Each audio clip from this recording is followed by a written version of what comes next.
Hey guys, ILene Vick here for Teaching Adult Coloring with ILene Vick.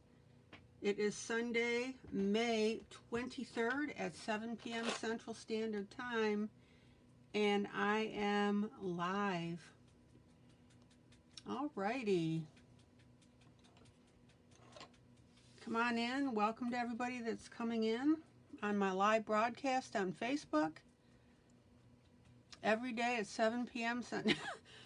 Central Standard Time, 7 days a week. Okie dokie.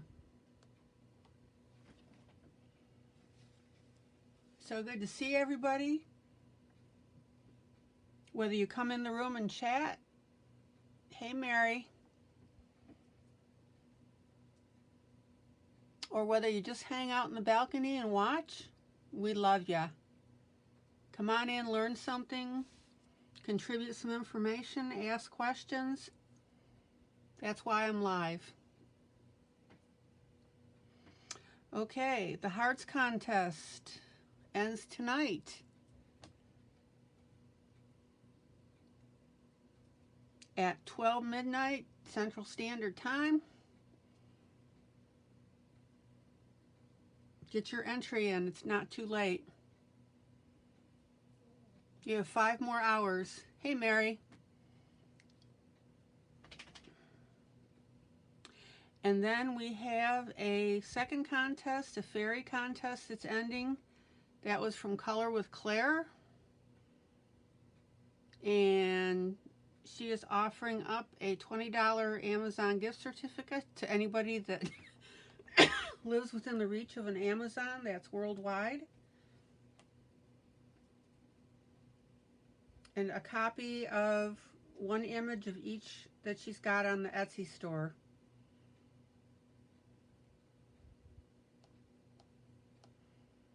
So yeah, we got neat stuff going on. Hey Julie, welcome. Melissa, welcome.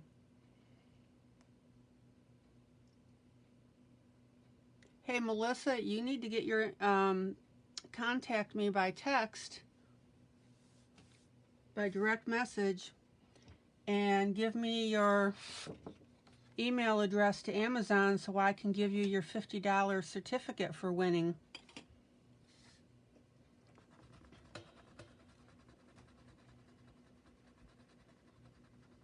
So when you feel better, do that, and I will get you a $50 gift certificate.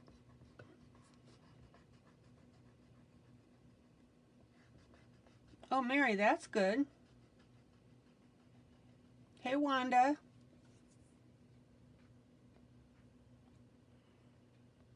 Mary says she'll finally have time to do a contest.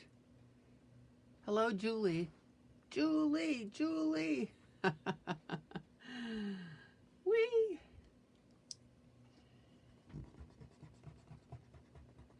So good to see everybody.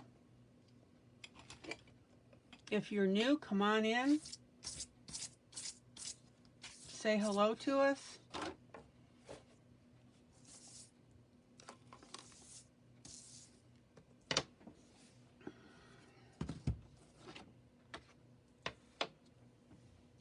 Yes, Melissa. You just need your email that you use for Amazon. Send that to me, and I will get you your certificate.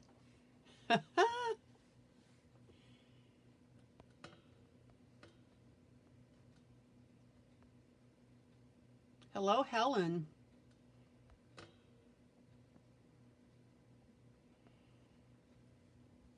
Good to see all our peeps tonight. All right. So I told you when the contests are done, check announcements if you're not sure. And I am continuing with Summer Nights.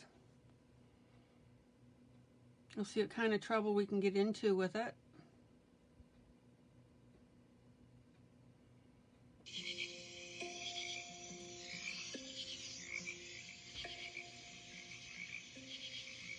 That's good, Helen. You know, when you look at everything, the comment always is for me, this too shall pass. Rita from Guatemala. Dang, Rita, I won't be able to say that anymore after you move. Rita, remind me, when are you moving?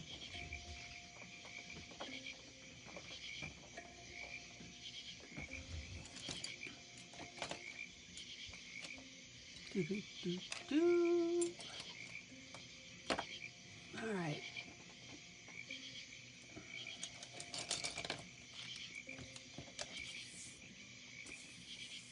In 12 days. Ooh.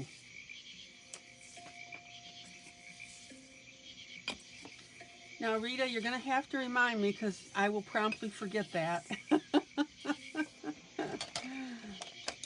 Make sure you set up your internet first thing so you can at least get online.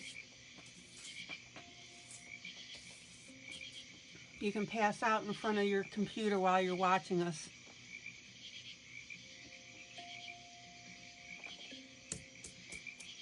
Okay. And just to remind you guys, I get my COVID shot tomorrow. And we'll see how I react to it. Hopefully I'll be okay for tomorrow night's broadcast. It may be the next day that I may have problems. We'll see. Oh, the internet's on already, Rita. How cool is that? Rita from Guatemala. All right, guys. You can see what kind of mood I'm in right now. All right. Yeah, Julie says I'll have to start saying Rita was from Guatemala. Okay, guys. I'm doing summer nights. Summer nights. Okay, Melissa, I got it. Thank you.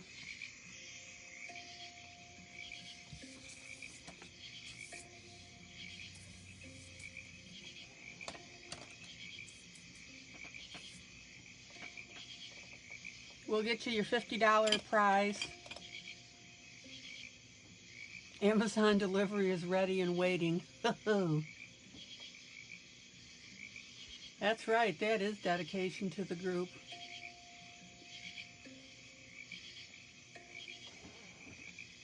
Okay.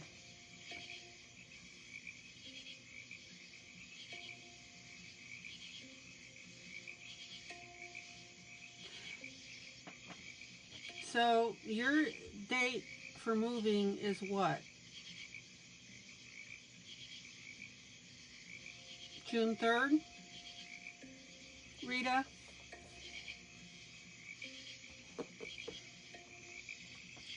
Soon you'll be from Santa Fe, Mexico, New Mexico. Hello, Katie.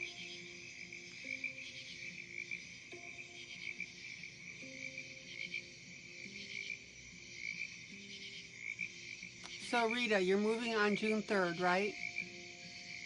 June 3rd, you fly in. Okay.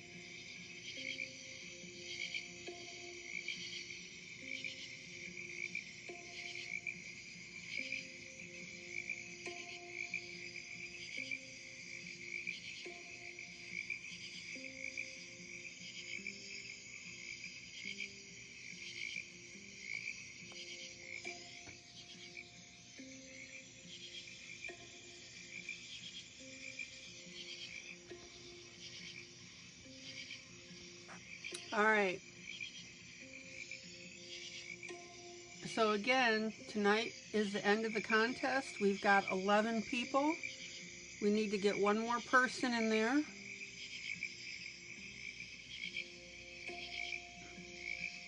Although I'm sure the calendar, the contest is going to be a go. I'll clear that with Helen.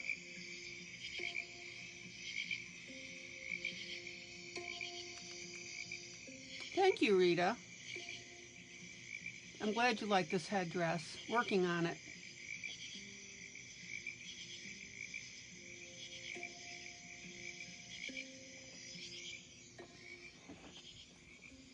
Still lots of tweaks and twiddles to do. Okay, guys. Summer Nights, Hanna Karlzon. Let's see here. Yes, Wanda, I have asked Helen to judge it.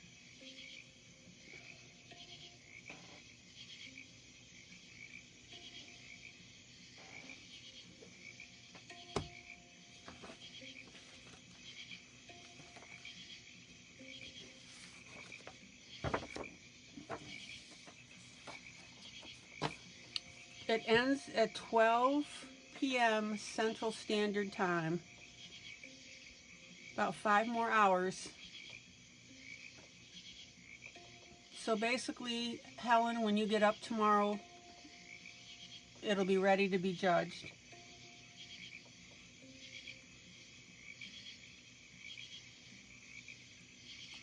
Okie dokie smoky.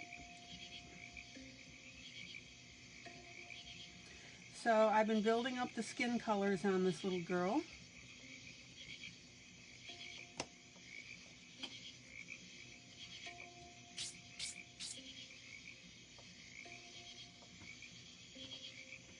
And I think I'm going to work on the hair.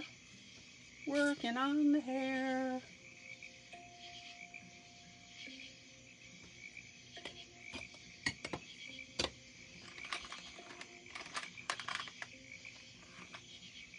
Yeah, you'll be asleep. Yes, do not judge this contest while you're half asleep.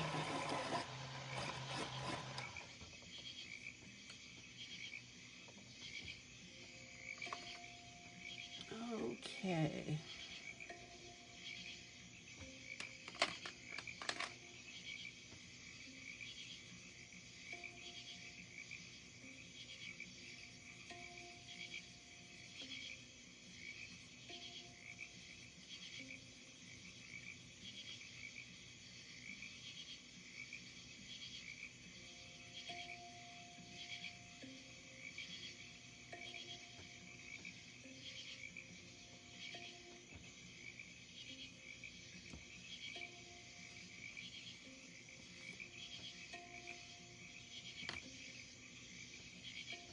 Alrighty, guys.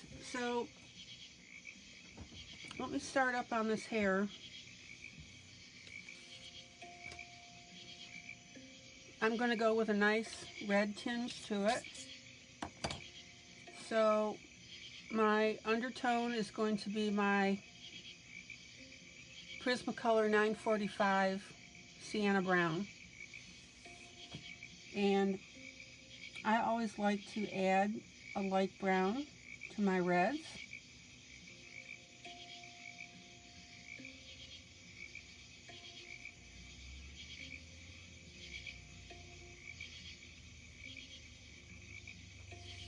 Zoom in. Zoom in.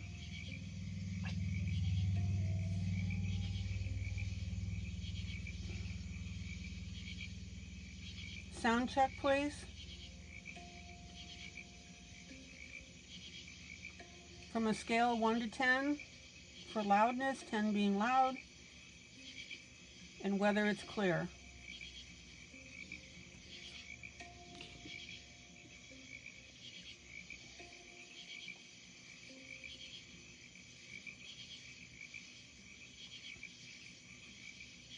So Rita, I have a question for you.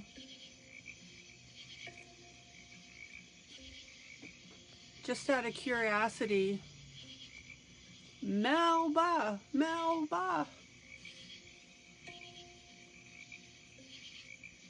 what kind of hoops did you have to jump through in order to get into the U.S. because of this COVID stuff?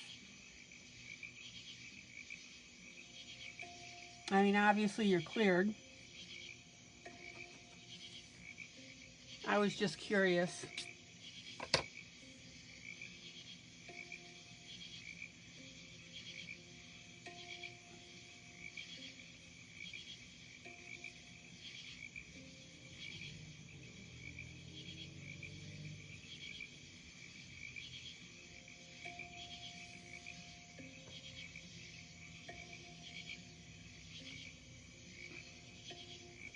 Yeah, the comments are coming through, Katie. I'm getting 5 and clear, 8 and clear, 7 and clear.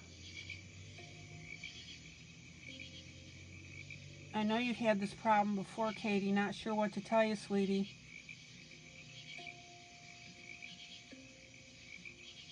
Maybe check your output.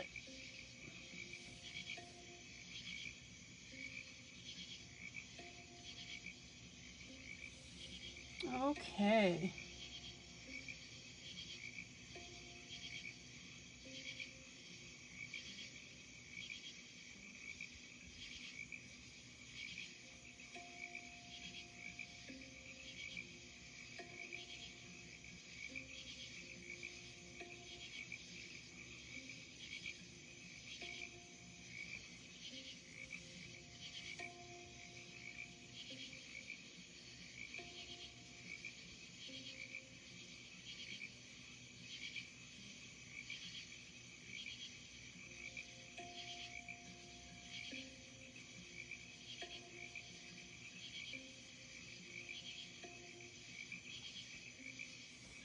Now, while I'm doing my brown,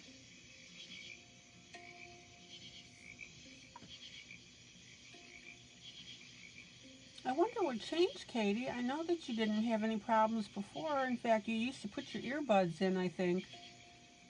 Did maybe a setting changed?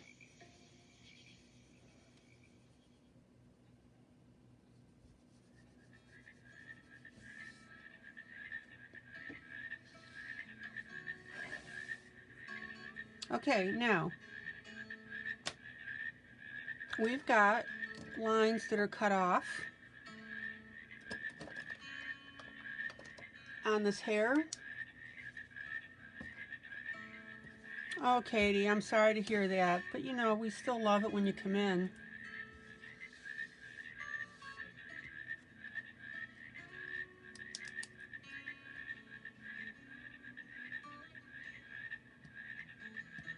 So what I want you to see here is I'm going to go ahead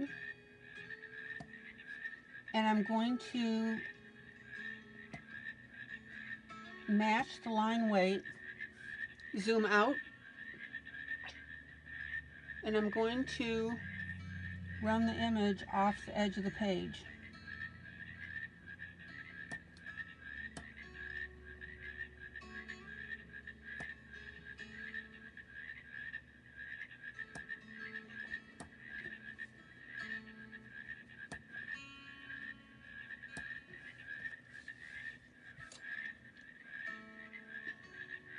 Doesn't take long to do it.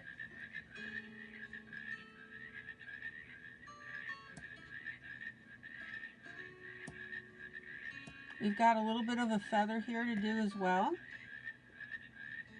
It's a very simple pattern, so you can do that yourself as well.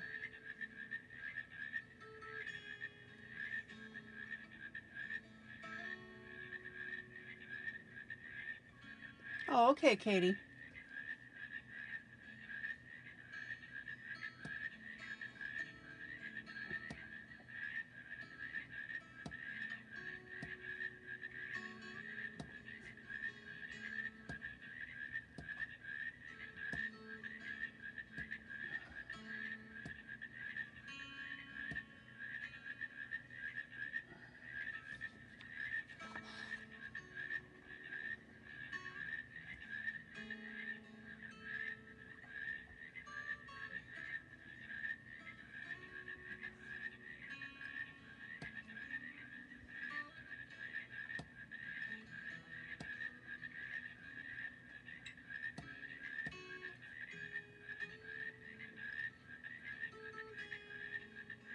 Now, when you're adding lines like this, zoom in. You need to start back on the line and then come forward. In other words, don't just start where you're adding the line. Otherwise, it looks wonky.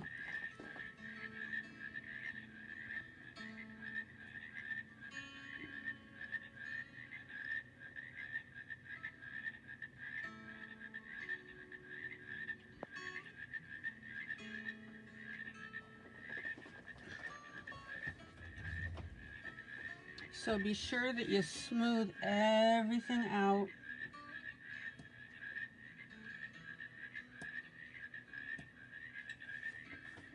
And that way you can't tell that these were added.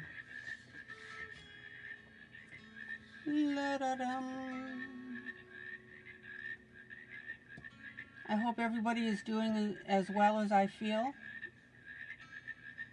I feel good, yada, yada, yada.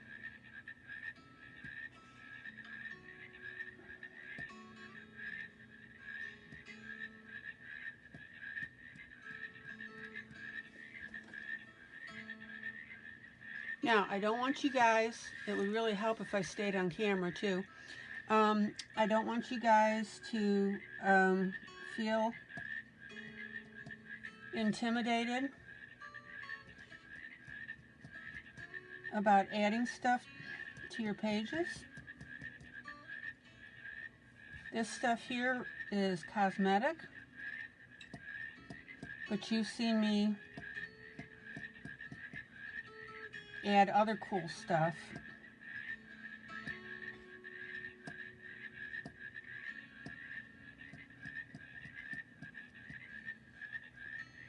I want you guys to go above and beyond your coloring. And you know that I've been talking to you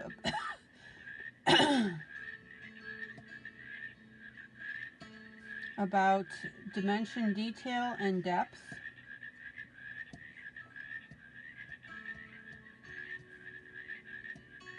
And it's not hard to do because I will never ever leave you hanging.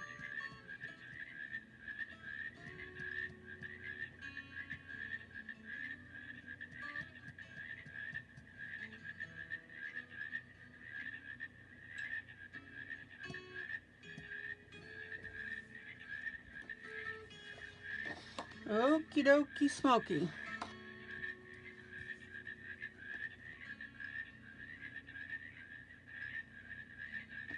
There we go. We'll just get a little tip on there.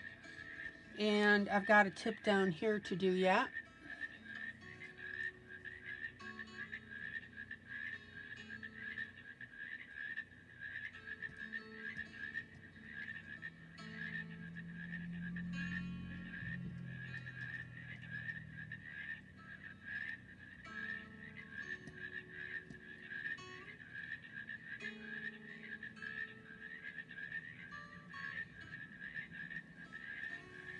All right, zoom out.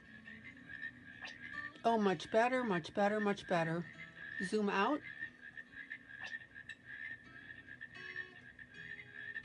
Now, this line on the bottom is just from my copier because this is the original distance of the page.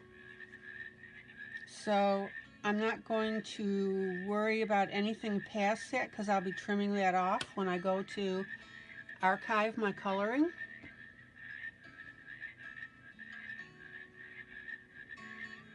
If I wanted to, I could extend the flowers a little bit, but then I'd have a black line to contend with.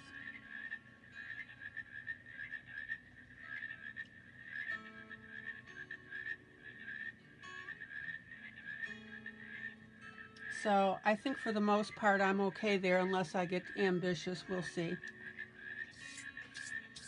We'll see if you guys egg me on to do it. Okay. Again, welcome to everybody that's up in the balcony and just watching. Please, if you're new, don't hesitate to chat.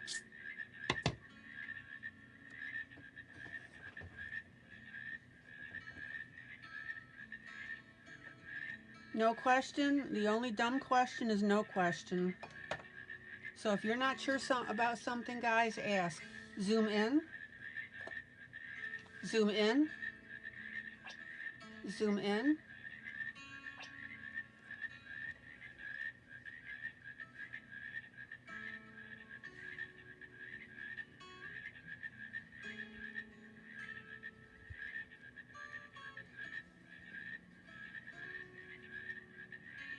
And also just a reminder to everybody, I am on 7 days a week. Woohoo!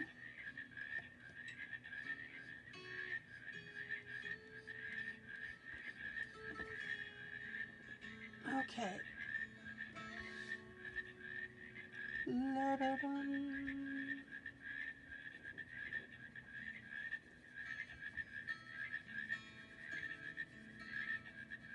And at the moment I am working on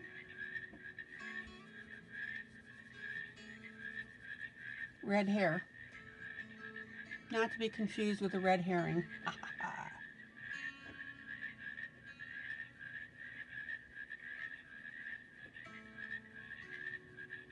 And for those of you that don't know, I store my pencils by color. So when I pull them to color, I don't pull by brand, I pull by the color that I want.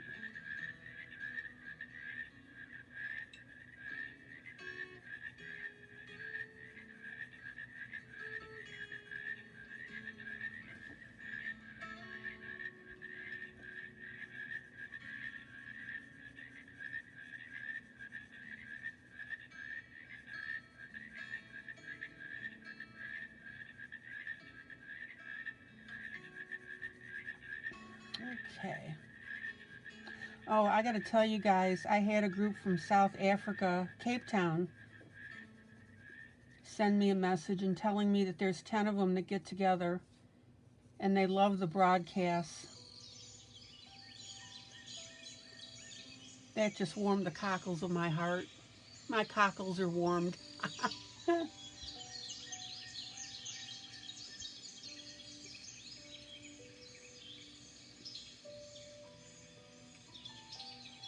I love getting messages like that. Oops, got a little smudge brown in there.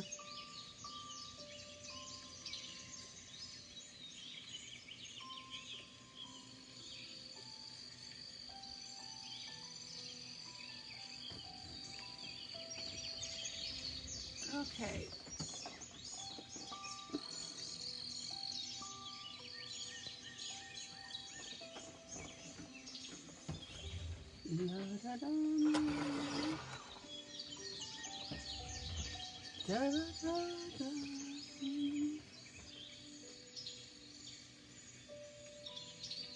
Okay.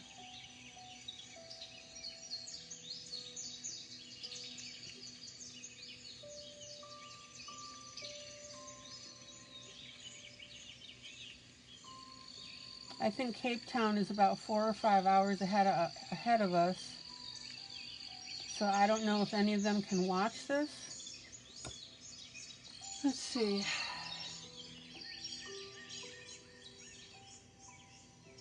Hey Siri, what time is it in Cape Town, Africa? What time is it in Cape Town, Africa? In Cape Town, South Africa, it's 2:32 a.m. Oops, okay. So 6 hours ahead of us.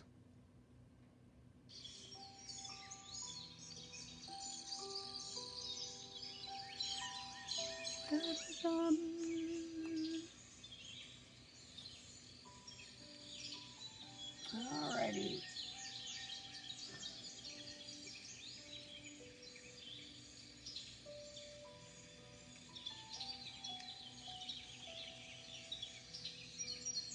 So as I said, I'm taking this PC 945.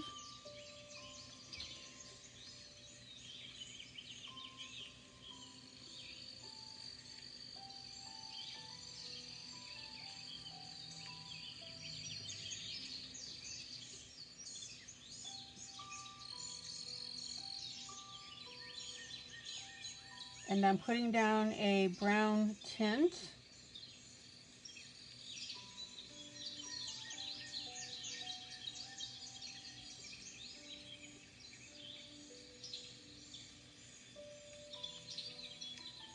And the reason that you want to do that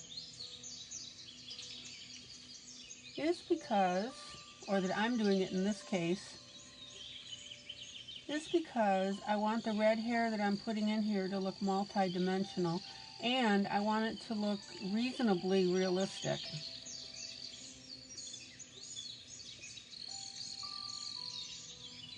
We'll see how that turns out.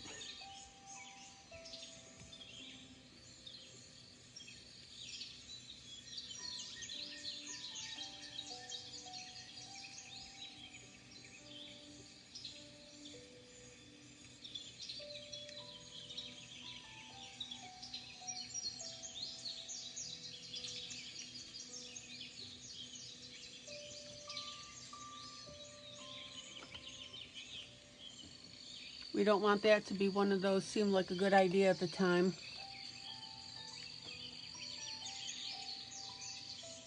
Now, I don't talk about this too much. Zoom out. But if you look at your color wheel, I've got the turquoise and the blue. So we are in reasonable proximity to red.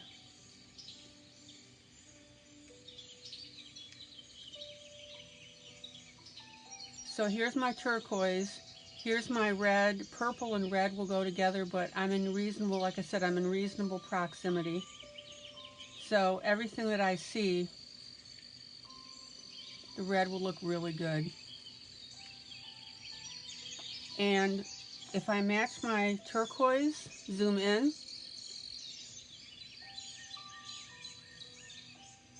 zoom in. If I match my turquoise on my color wheel, I'm about at color 5 to 6. And so here's 5 to 6 on my reds.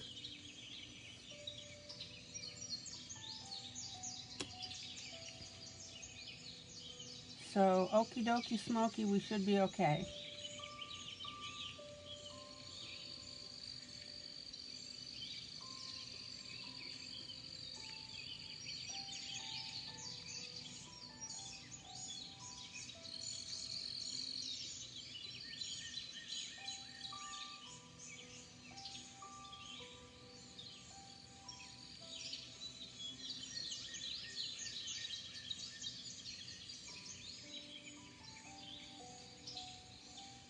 Okay.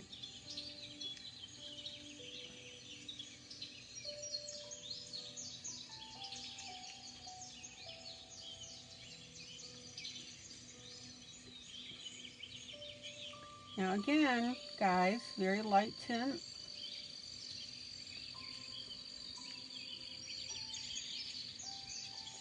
And by the way, Melissa, how are you feeling? You said you were feeling better?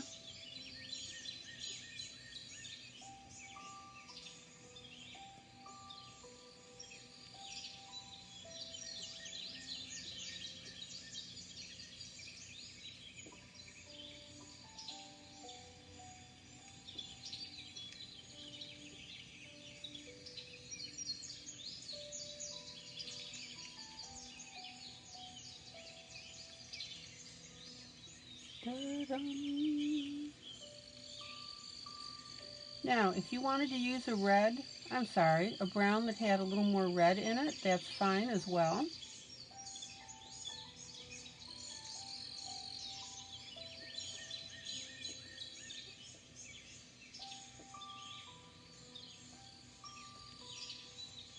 Totally up to you. Eating ice cream.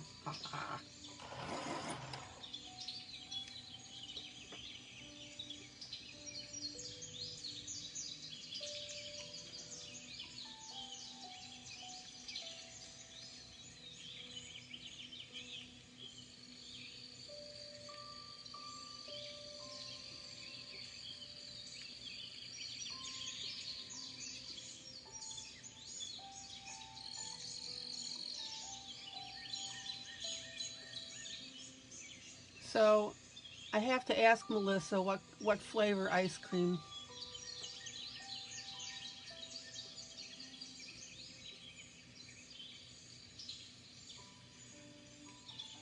So anyway, I got this email or text from this group in Cape Town, South Africa,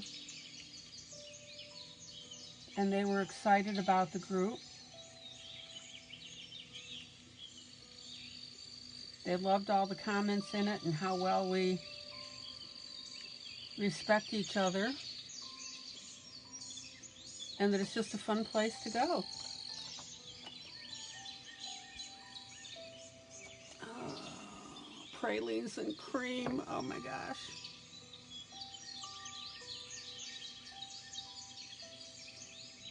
Oh, yeah. Good stuff.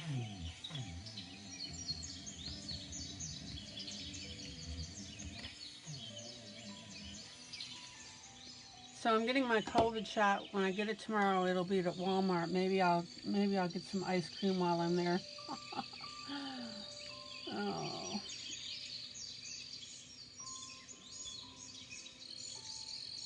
Da-da-da.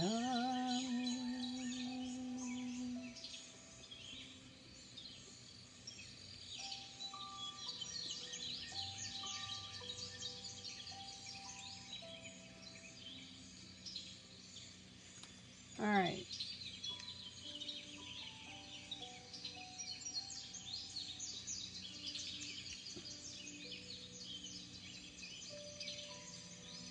And as always, I'm rotating my pencil, right?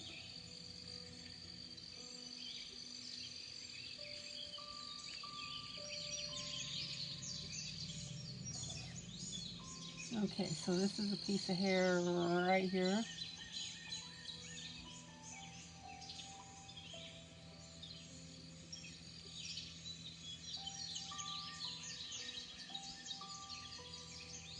It's the Moderna shot.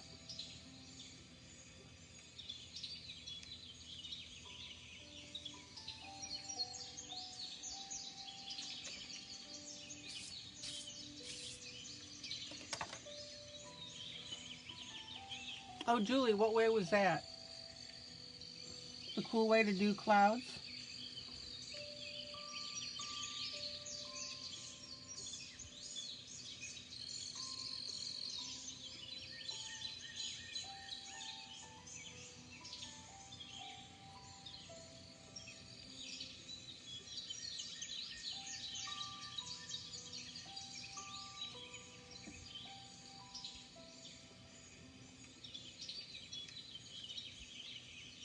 Is it using the cardboard and tearing it? Or cutting out the top in ripples?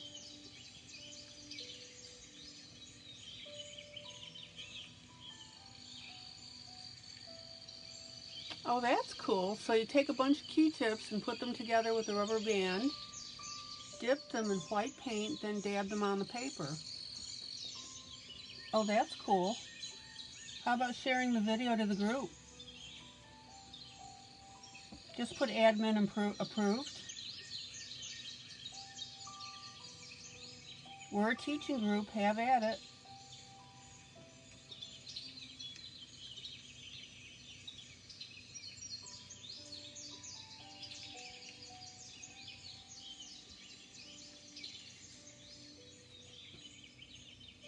Was this a YouTube video?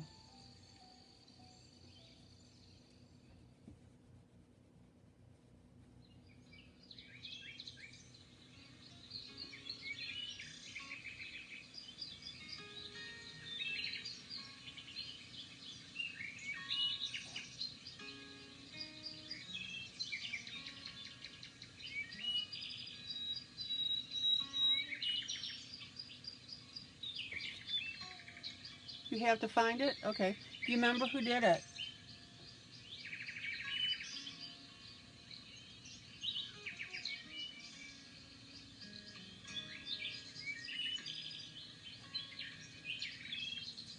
That sounds like something Claire would do. Color with Claire. Hello, Jean.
Da-da.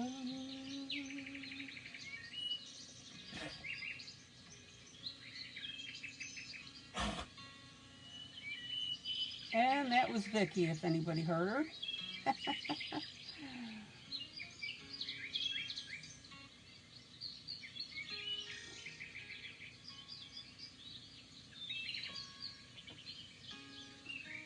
Zoom out.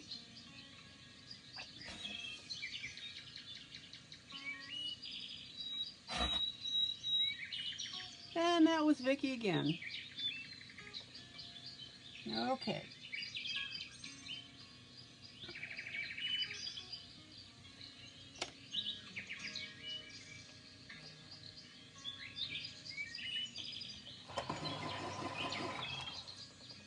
So I want to see now how this brown's going to behave if I blend it. And remember guys, when you put a color down, so I'm working on cardstock right now. When you go to use a color and you're not familiar with how it's going to behave, put it on some test paper and blend it.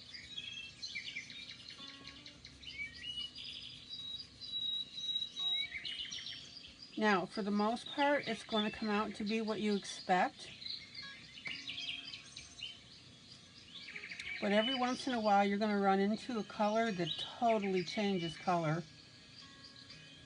I had that happen to me on a blue. I mean, it was still blue, but it was a way different shade.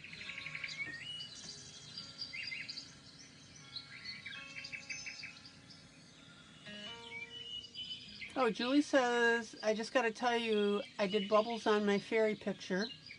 First time. Nothing spectacular, but excited. Yeah. Post it, Julie. Let us see.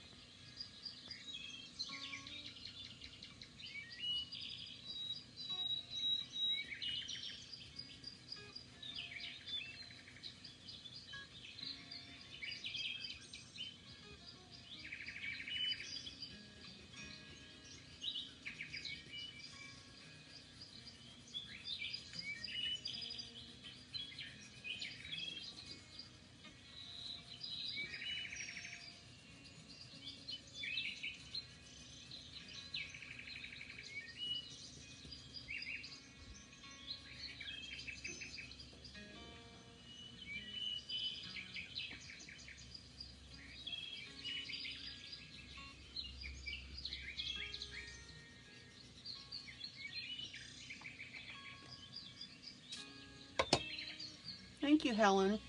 And listen, those turquoise wings, I think are going to look spectacular once I get this hair the color I want.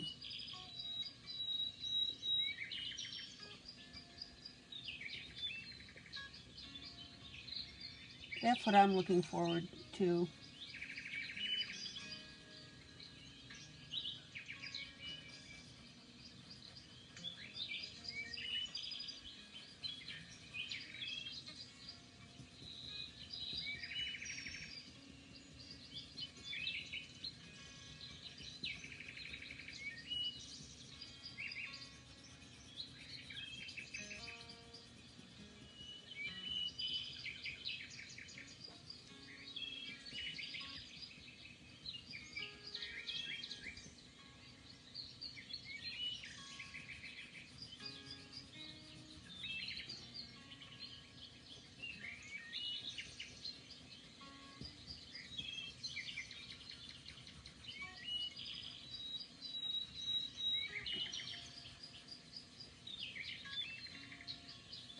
All right, everybody see now how this is turning out. Yana, hello. I didn't see you sneak in there. Oh, Julie, what trick did you try? You tried a trick out of Helen's book and you said it's pretty nifty? Guys, you gotta be posting this stuff and telling people where you got it from. Listen, guys, let's talk about posting for a minute. When you guys do something, like what Julie said that she did, please post it in the group. We are a teaching group. And show the technique to other people. I would really appreciate that. We help each other, guys.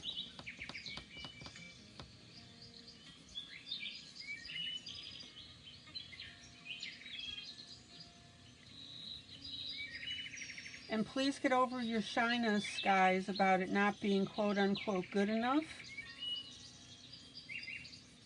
It'll be just fine. So, Julie, what was the trick? Helen's here. I'm sure she wants to know, too.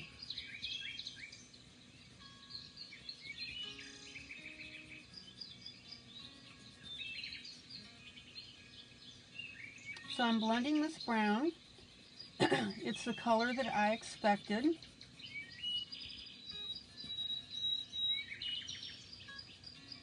I hope you guys are enjoying those birds as much as I am.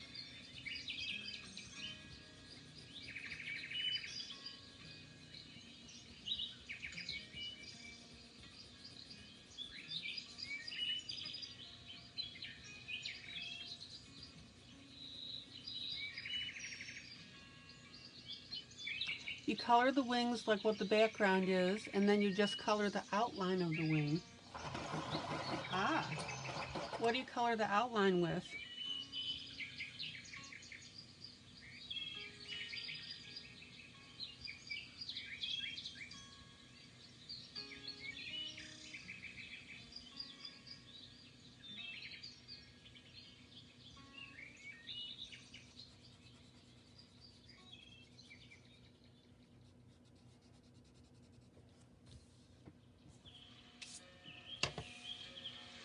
Look at that. Zoom out.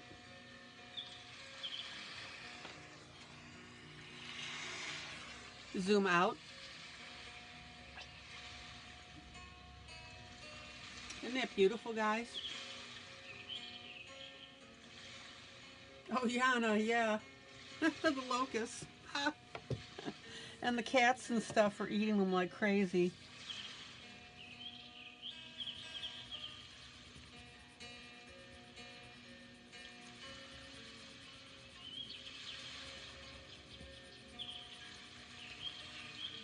So Yana, are they pleasant to listen to, or annoying, or pleasant and then annoying?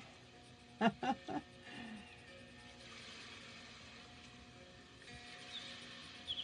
honestly haven't noticed of any around here.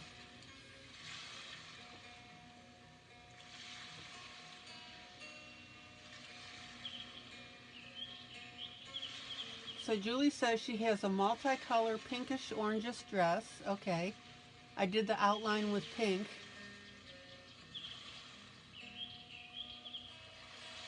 And purple Posca paint pen.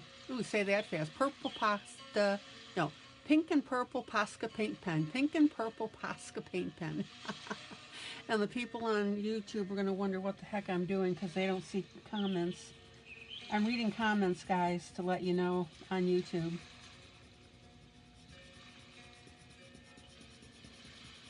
And to all my YouTube buds, if you want to join in Teaching Adult Coloring with ILene Vick,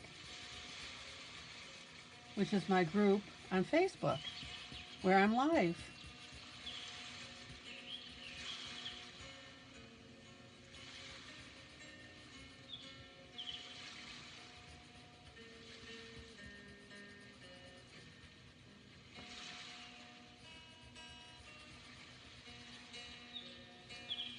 All right, guys, everybody see how beautifully this color is coming out.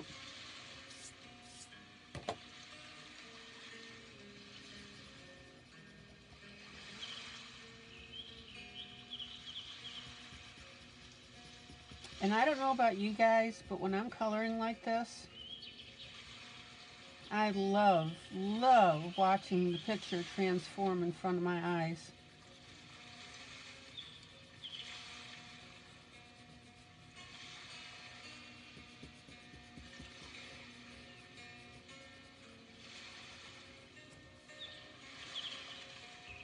Now you can really see the difference with the blending because I just started doing this one and here's the other I did, and this in-between stuff isn't blended.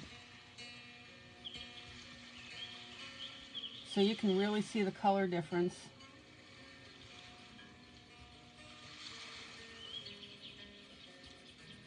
Love.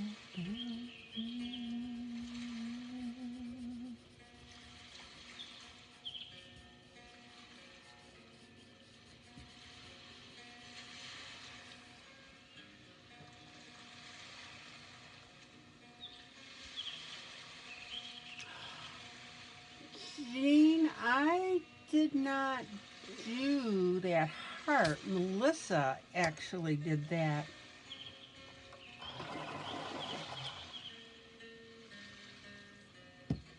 That was Melissa's.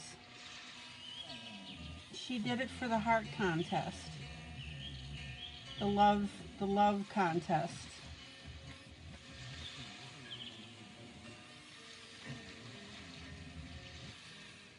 Da, da.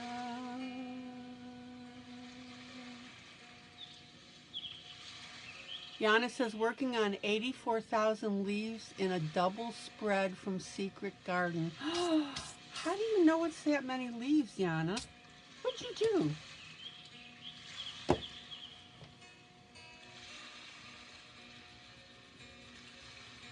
Yana, you need to post a work in progress, a WIP, WIP.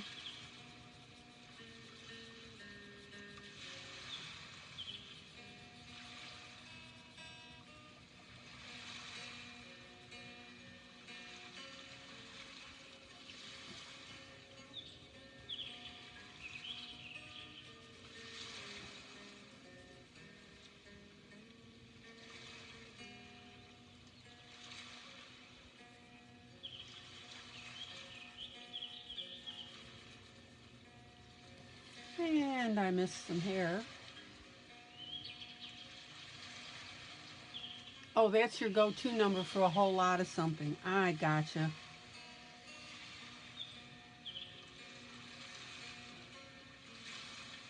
Yeah, like that would kind of, or blah, blah, blah, speak much? No. That would be me like saying, I've got a bazillion leaves that I'm coloring on a Johanna Bosford. So my number is bazillion.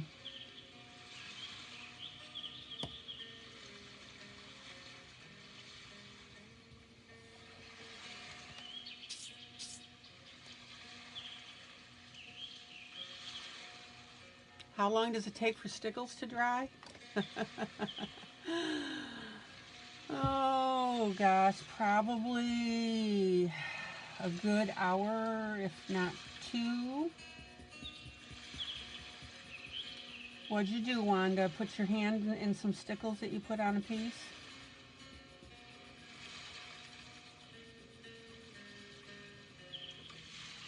And guys, do me a favor.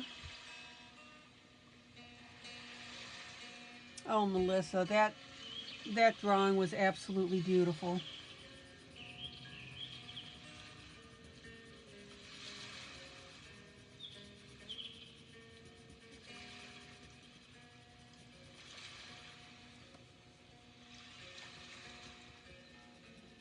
Beautiful, beautiful, beautiful, Melissa.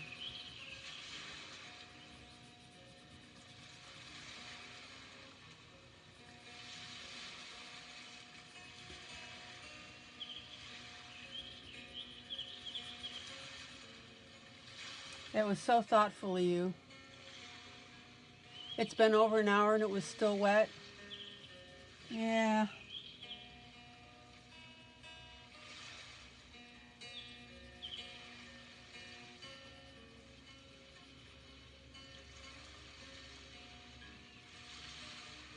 Well, and if it's a humid day, I'm thinking it's going to take a little longer. Okay, guys, look how cool this looks.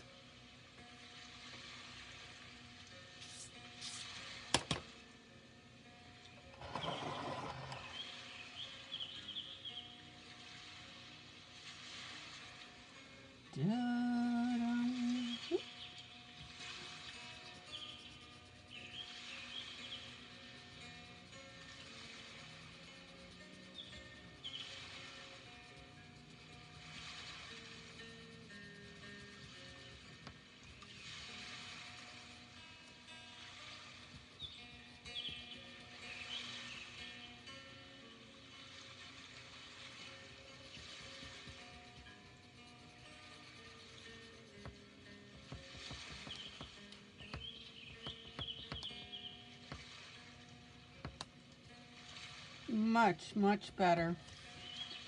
All right, guys, there we go. Doesn't that look cool? Zoom out.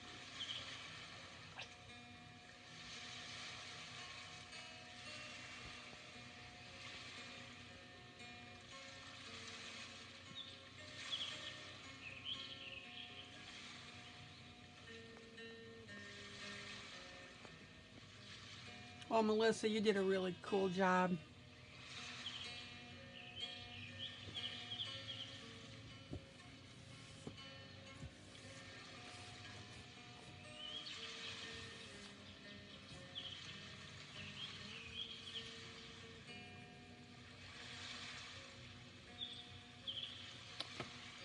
Okie dokie smoky. Now we're going to play. Now we're going to play.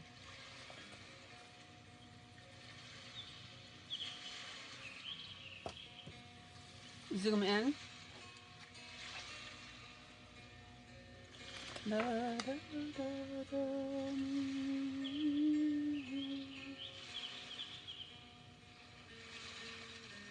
And now we're going to start in on the red hues of it.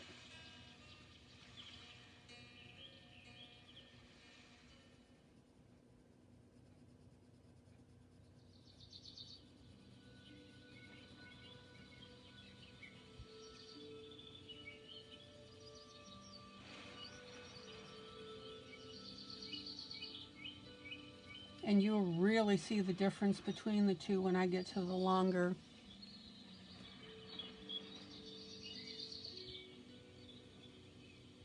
pieces of hair. Hey, Ronnie.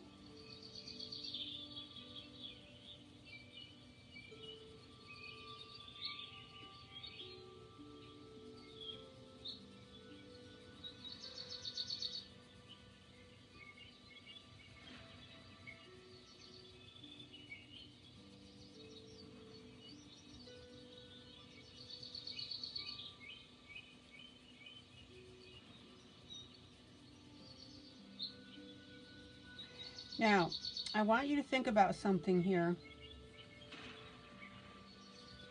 When you use multiple colored pencils like this, good to see you, Rhonda. I see you were able to get in a little earlier tonight. That's cool.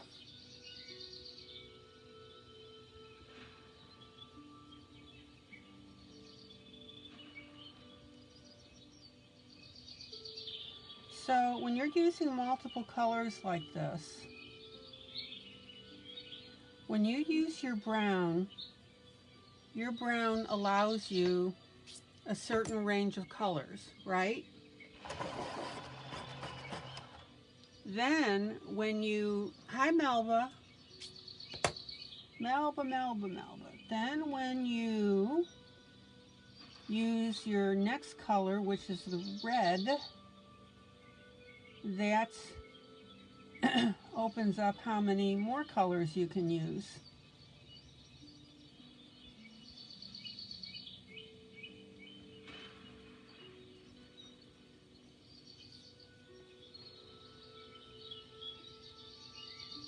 Now, what I want you to see that I'm already doing is I'm coloring some of the hair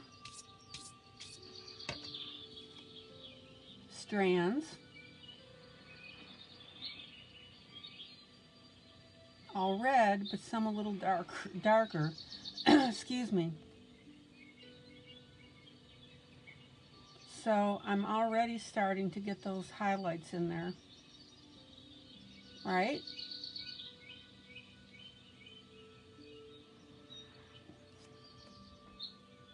Zoom in.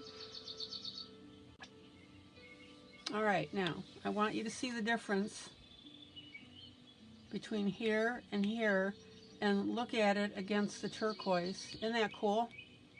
See?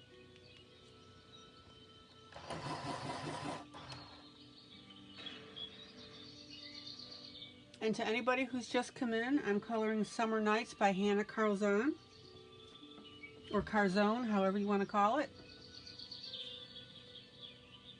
All right.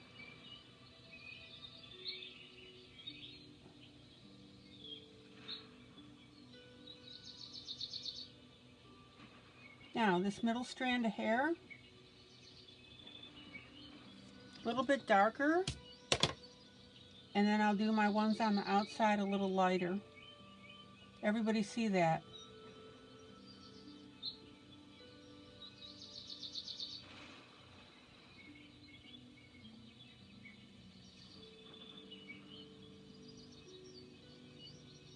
And for all the ladies in my group, you know that when you get your hair colored,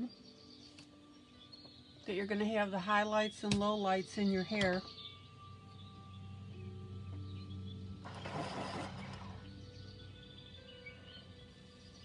All right, zoom out. Oh man.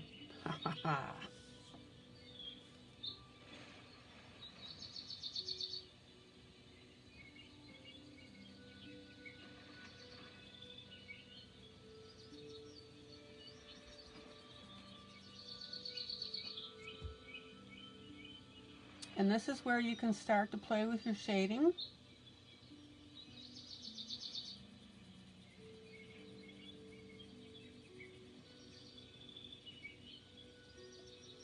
Now, I don't want you going gangbusters with pressure here. We've talked about that.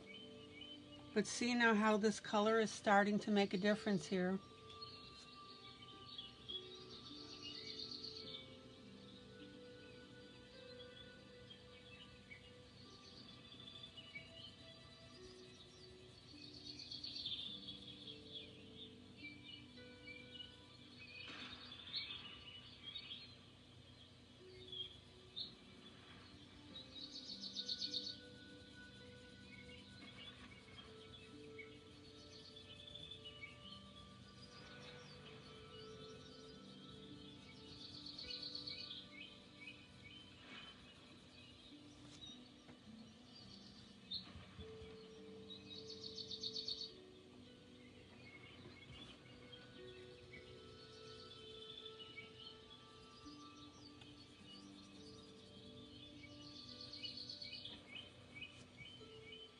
And remember,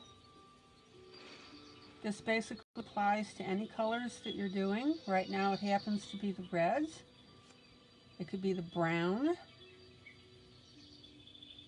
Black is a little different because we got to put some blues in there.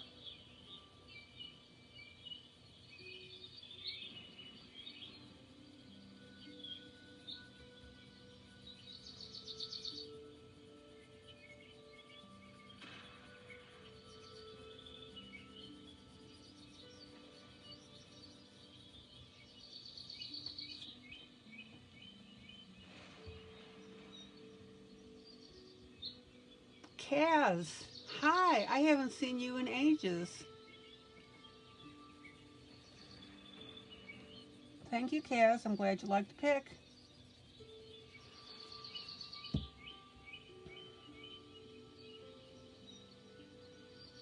Now, one of the things that you should do if you're not sure how a color is going to look, for example, the red with the turquoise, ask Siri, meaning do a Google search. And you say, does the color red go with turquoise? And the answer is, it's spectacular.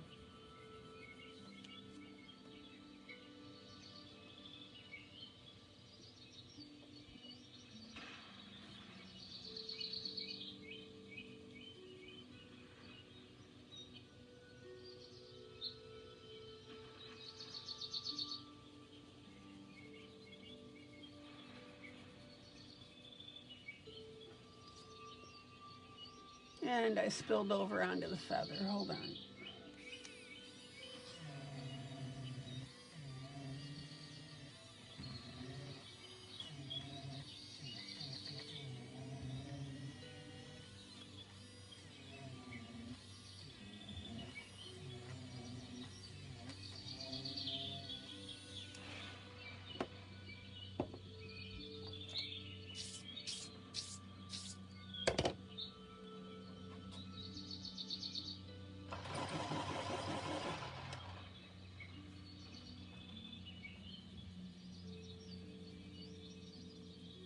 Now, the other thing I want you to be aware of, and I've talked about this before,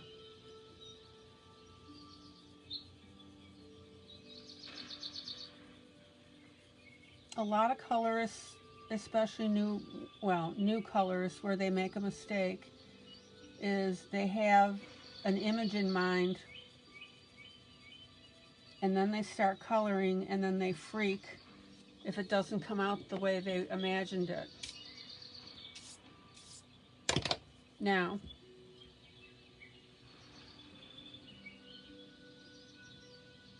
when I color, I'm about 80% there about what I want to do.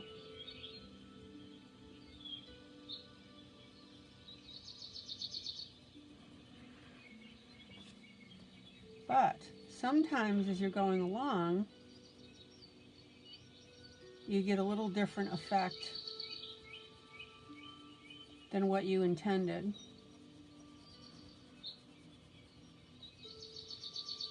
And so I constantly adjust, list little adjustments when I'm doing my coloring.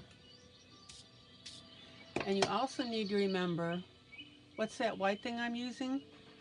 This thing? Kaz, that is an AFMAT electric eraser. I love it. Clutch it out of my cold, stiff hands. AFMAT. I love it.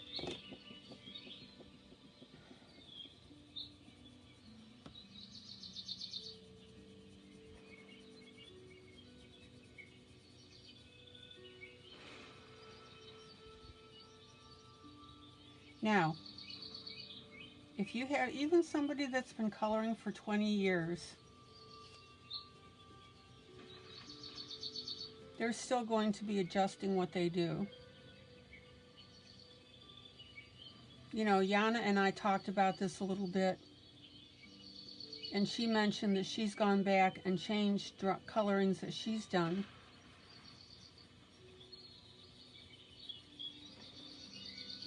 Oh, dang, I got red on that stupid.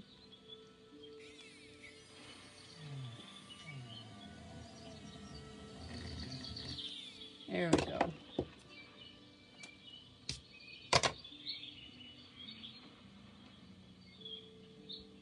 And as silly as this sounds, it also may depend what kind of mood you're in at the time, right?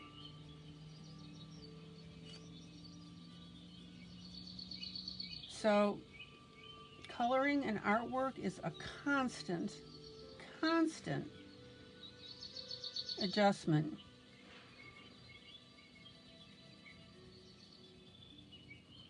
Think of it like you're going on a trip and there are many routes that you can take. So, you know, you start out and maybe you start out on the interstate and then you decide to take a little side trip, right?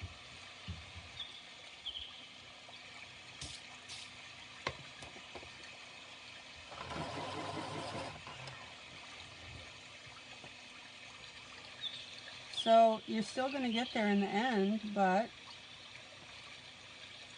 it's just a little bit different.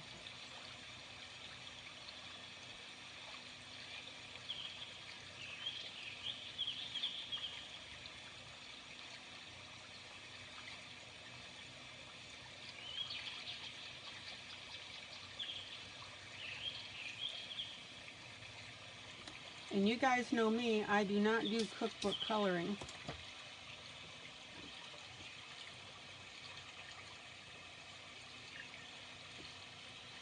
So Rhonda says, I'm trying to correct the whole mountain, but I didn't throw it out. Good.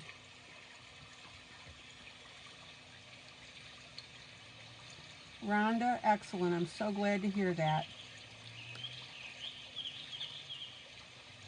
And when you post that picture,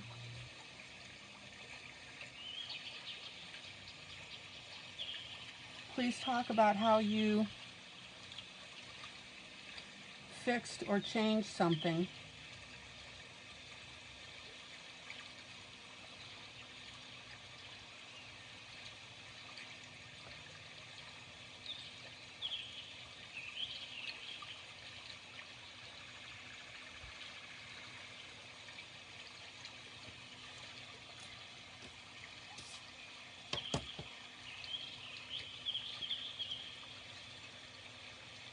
And the other thing I want you guys to realize is if you're emulating what I'm doing,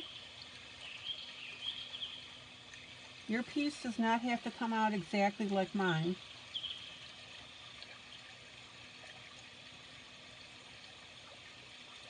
And this is especially important and critical for people that are still learning. You're going to start to go towards something and it may not quite work out. So what? Work with what you got.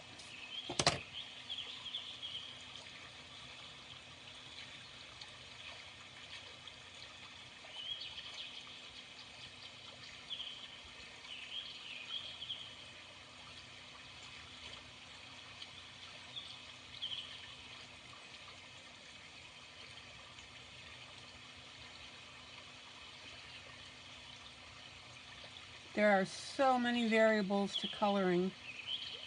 How many times, and think about this, how many times have we seen side-by-side colorings? You know, somebody will do a color along and will do a totally different interpretation, right? Melba, help me out here if you're paying attention.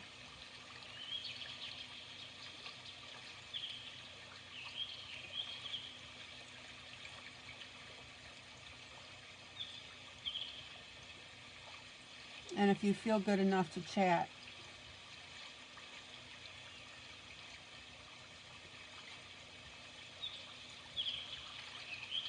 Melba, what do you do when you start having a picture go south on you? There you go. Julie says, I think of every piece as a practice piece. Yeah.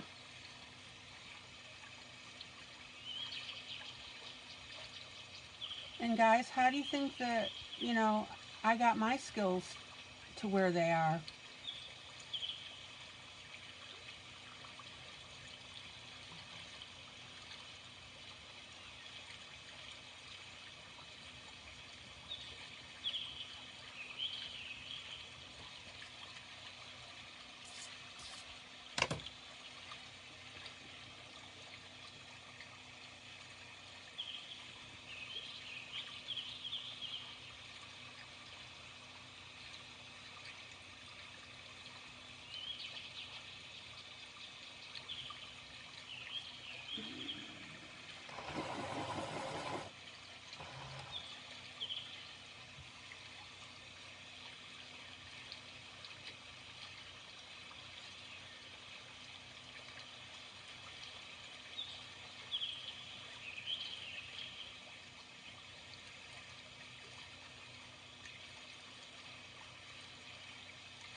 And look what Julie says. You got your skills by coloring, coloring, and more coloring. That's right. Yana says, I think it's good to look back at early books as well to see how one has improved. You say, hey, that was a really good page, right? 5 years ago. Or you might say, hey, that one, not bad, but I would do this now. You know, if you really want to do something, look at something that you've done several years back. Even if you have to buy the book again and color it again and compare the two.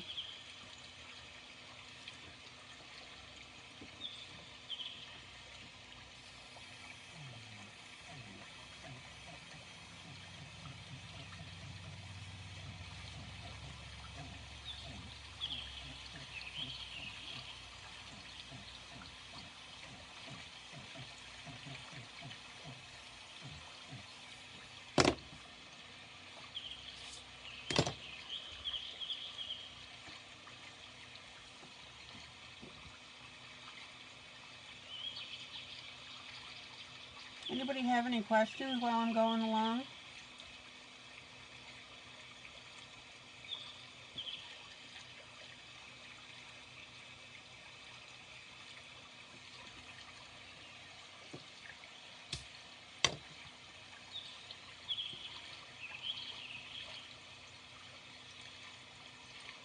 Honestly, guys, if I saw an artist's works, how many times have we seen, you know, you'll see like the early works of Vincent van Gogh, okay?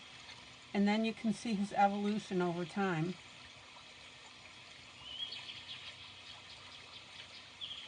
You've got to stop comparing, and you've got to stop beating up on yourselves. That's not the point.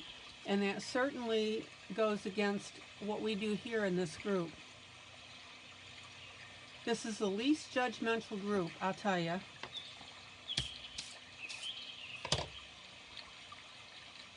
And if you want to put a piece out there that's kind of a stinker piece, you say, hey, you know, I did this, this, this.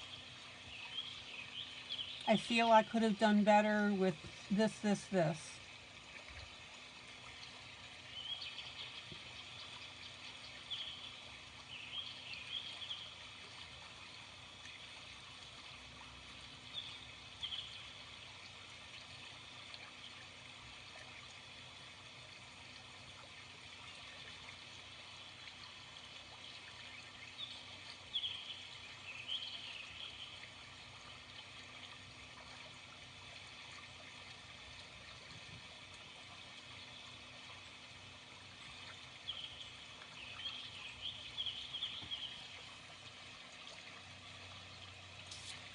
Yeah, and Ronnie says, I'm not the same colorist I was a year ago. Exactly. I'm not either.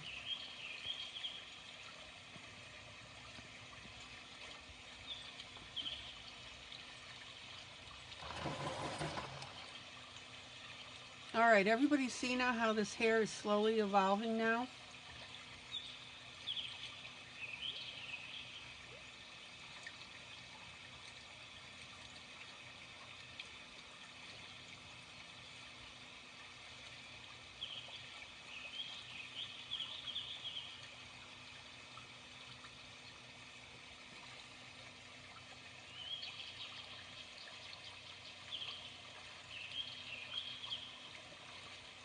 Well, and there you go. You know, Rhonda says, hey, I messed up while experimenting. I'll post when finished, and I've definitely improved. Actually, I'd like to see more posts in the group that says, you know, I was experimenting with this.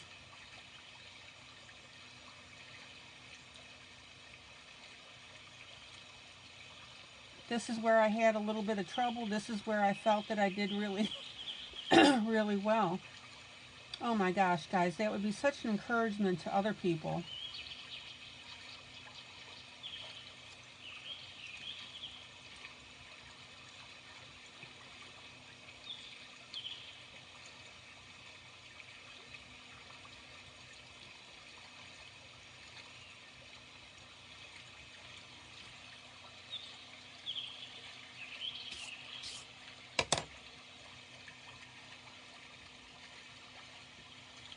Honestly, if you guys would change your mindset a little bit, that when you make a copy,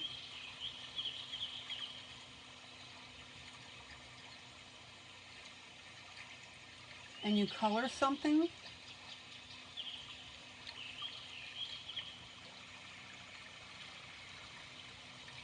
and say something like, I had success here, felt I could have done a little better there, had problems with my mountains, this is how I fixed it, da da da da.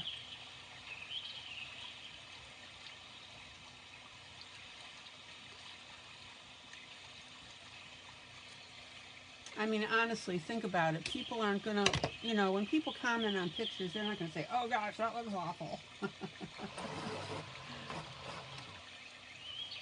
All right, guys, let me grab some water here.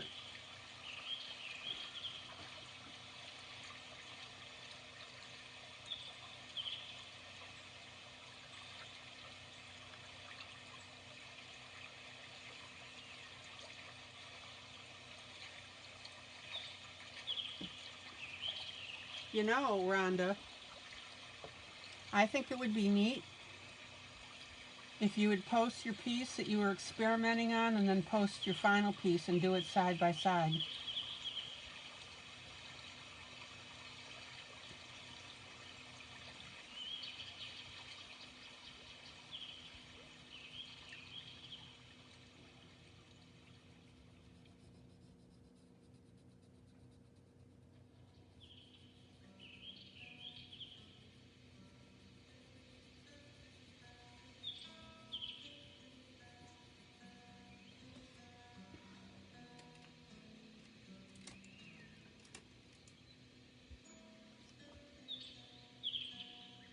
Yay, Wanda. Rhonda says she's doing great. My boss has been sick, so he closed the restaurant for yesterday.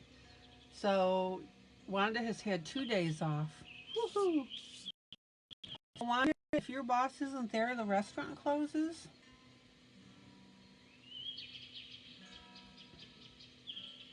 Isn't that something that you could run yourself?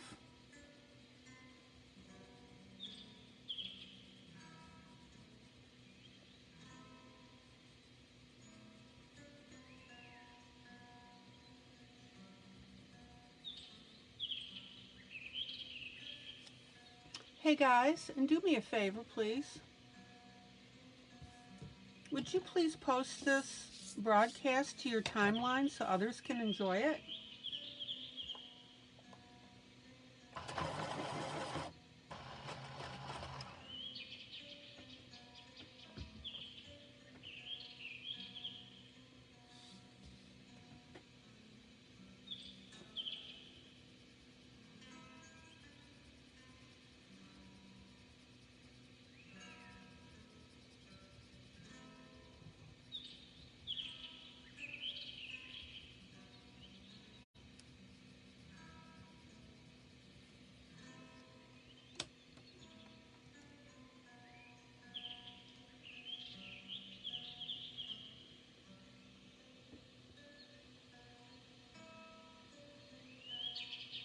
Oh, okay, Wanda. So you're shorthanded on the prep end. I see.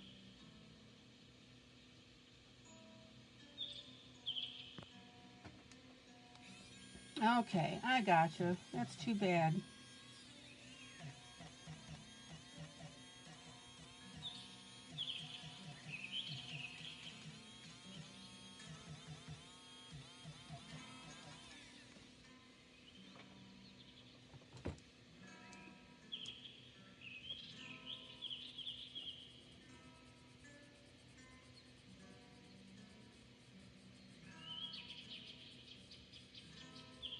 Okay, now everybody see how I'm teasing the red out of this hair?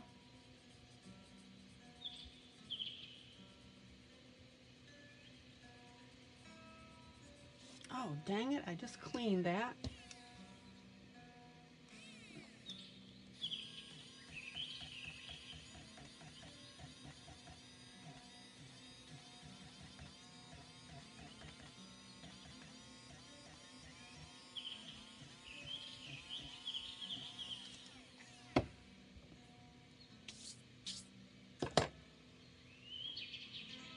Oh, really, Julie? White Castle here in your town's closed due to staffing problems.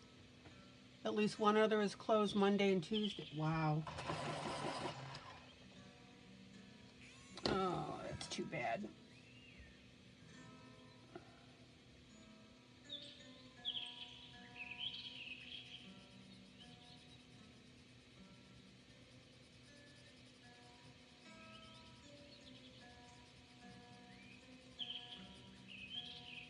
Well, more time for coloring then, right, guys?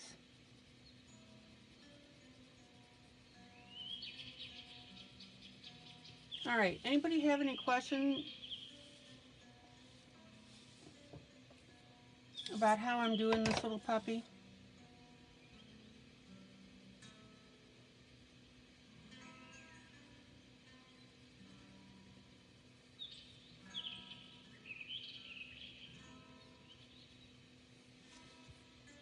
All right, now I'm going to play with the tinting on the hair.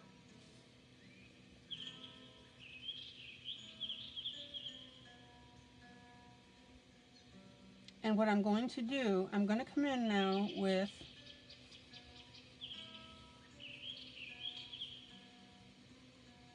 one more color hue.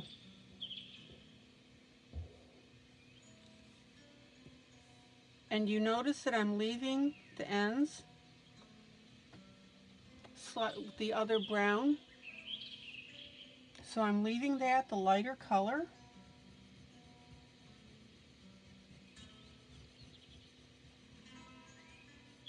And that's another thing that I want you to think about is when you color hair, you know, we all will color it basically the one color or the color all the way through it.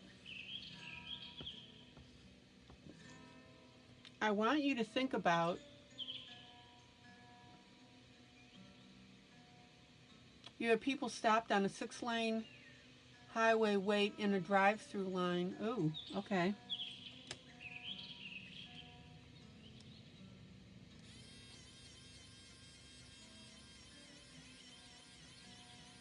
Now I'm taking off a little bit of my red here near the ends, and I'll reblend that in, because as I was yakking away with you, probably on low setting, Wanda, and at a distance. Absolutely, I think you could use your hair dryer.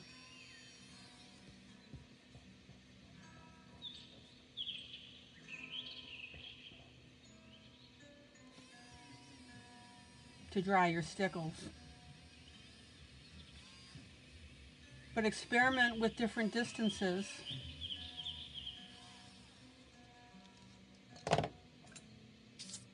Another idea, maybe set up a fan near your piece, a ceiling fan or a fan, and put your piece near it. Okay, guys, everybody see how I'm backtracking here and erasing the ends a little bit? I got to looking at this.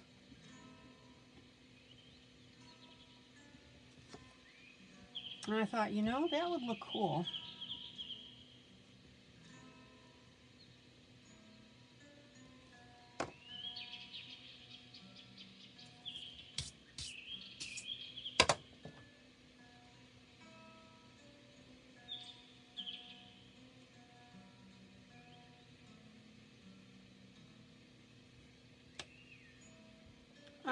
Yeah, I think, Ronnie, as long as she didn't stand too close to it and had it on low setting.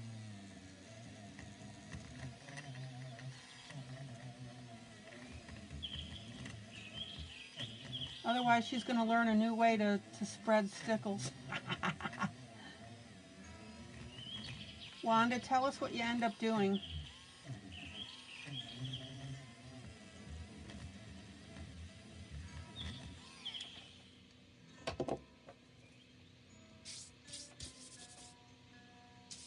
Okay. I'm on a roll. All right, this is Summer Nights by Hanna Karlzon. Zoom out. Zoom out. Zoom out. Okie dokie smoky. Now,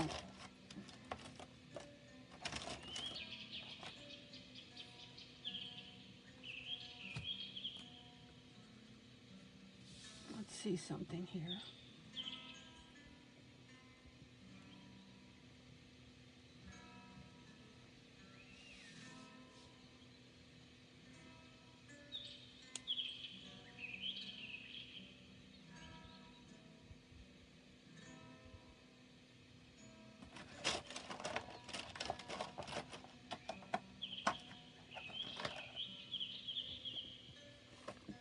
Very good, Ronnie. That'll be a stickle situation. Oh, yeah, we have fun here. Fun, fun, fun. Oh, Ronnie, Ronnie, Ronnie. See, Ronnie, you need to be here more often. We miss you.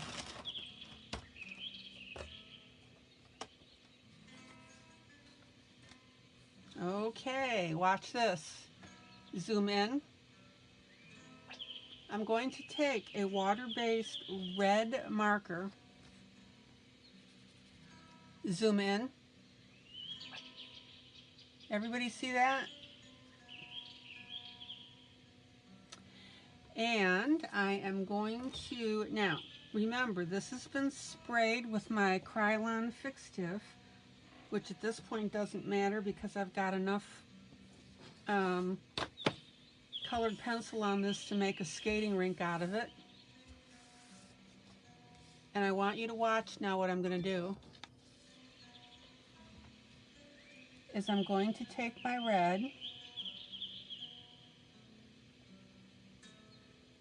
and I'm going to put it on here and immediately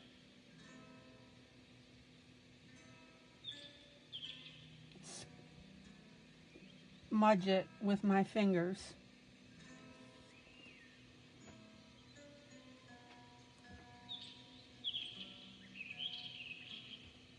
All right.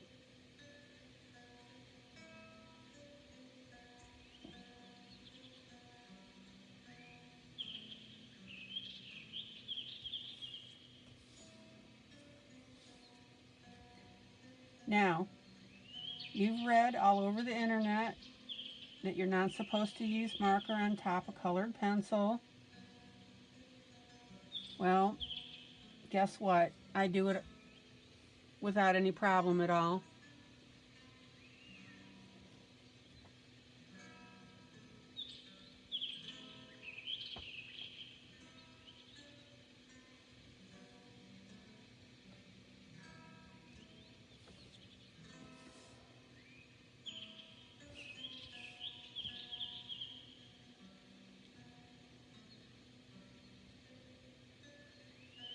Now, when you get close to your edge right here where your feathers are, I'm putting the color on and then I'm smudging away from my feathers. Okay, so be careful about that.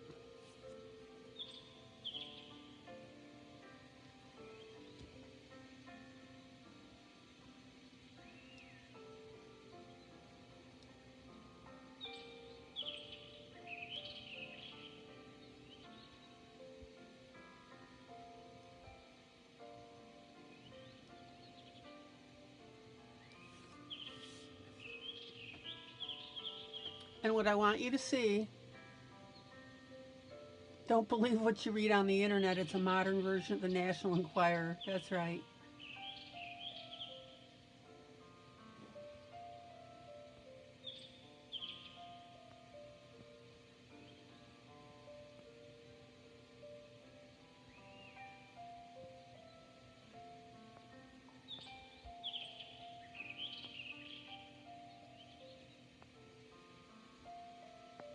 So Yana, you were in Timothy's spot?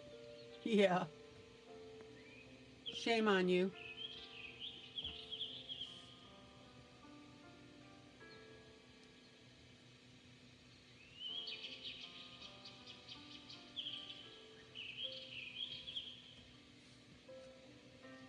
All right, zoom out.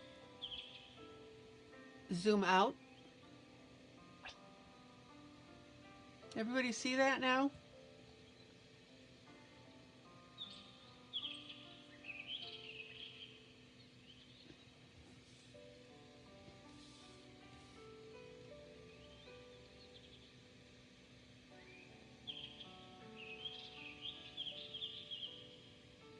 Now, as I've taught you before, it's absolutely imperative that as soon as you put down your marker, that you smudge it. Because if you don't and you hesitate, it's going to dry and it's going to look blotchy. Now,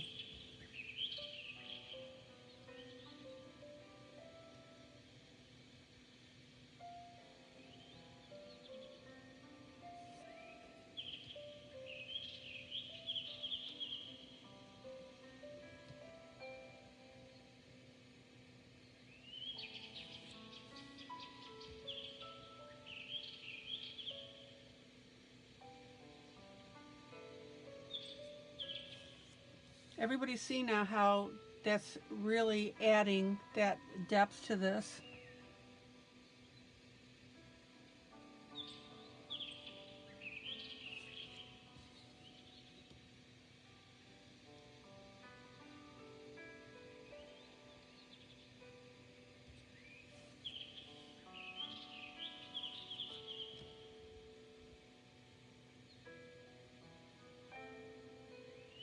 Now, if you want to use colored pencil because you don't have markers, that's cool too.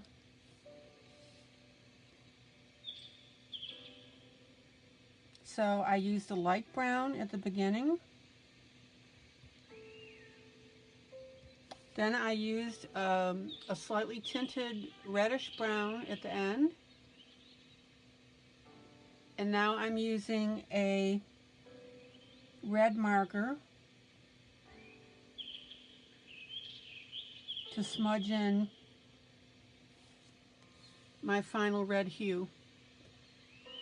Okay, Julie, go over with pencil. Go over what? No. I'm just saying, if you don't have marker, you can do this with your pencils. I don't want you to feel left out because I'm doing this with marker.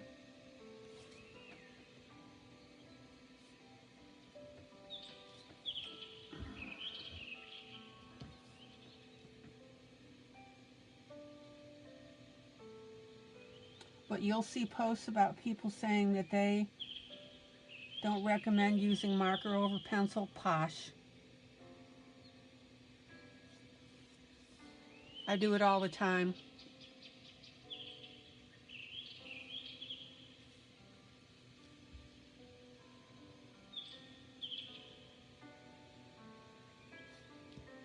Now, remember, this is also why I initially spray my paper with Karlzon, because then I can go ahead in with my markers without any pencil initially down, and I can do my little smudge technique. Now, when I get near these little beads, zoom in, zoom in. Okay, watch. So I put my color on here, and then I just dab with my finger. I do not smudge because I don't want to smudge the red into the bead, which I just did put a little bit in there. Oh yeah. But when you get near stuff like this, just touch it with your finger. And what it does is it takes away that little extra moisture that's there.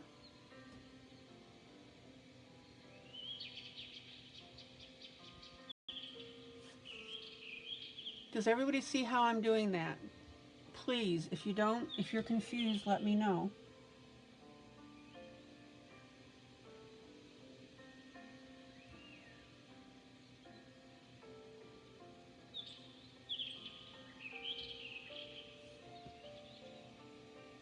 Can you guys see how moist this stuff is? You can see it shine.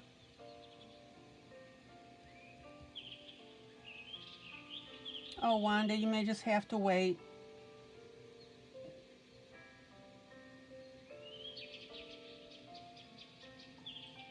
Who knows? It could be the humidity.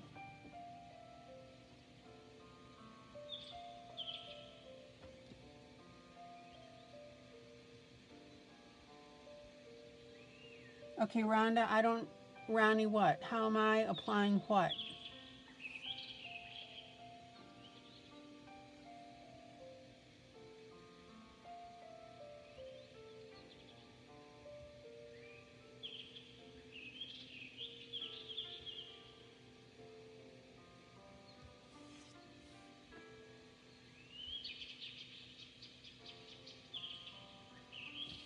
Okay, so now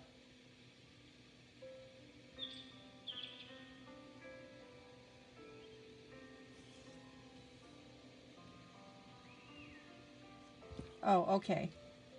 Yeah, when you guys ask a question, please direct it. Please say the person's name in your question so we know who you're asking.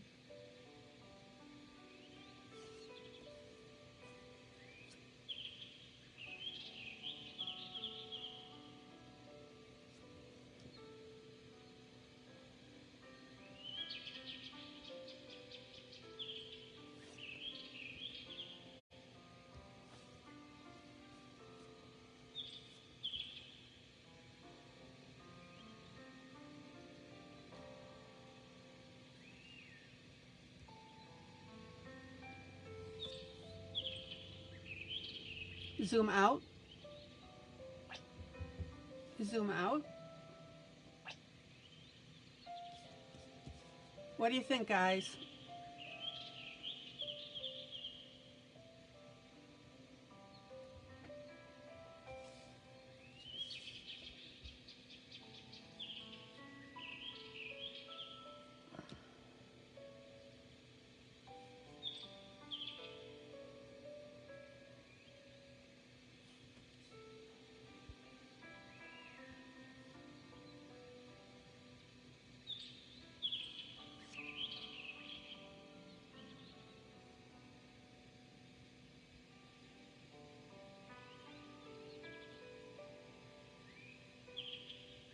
Yeah, I mean, all I was saying, Ronnie, is just if you say like Wanda, like you did perfectly, Wanda, comma, maybe put it on a plate and then apply the toothpick.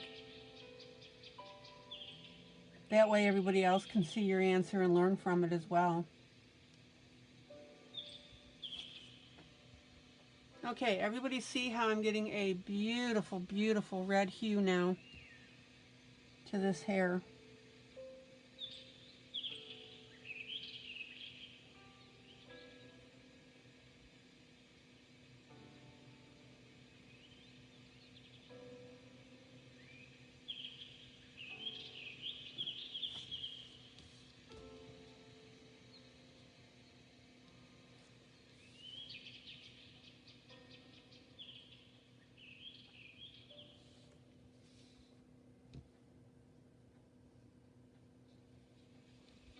And then you can carry that red down as far as you want.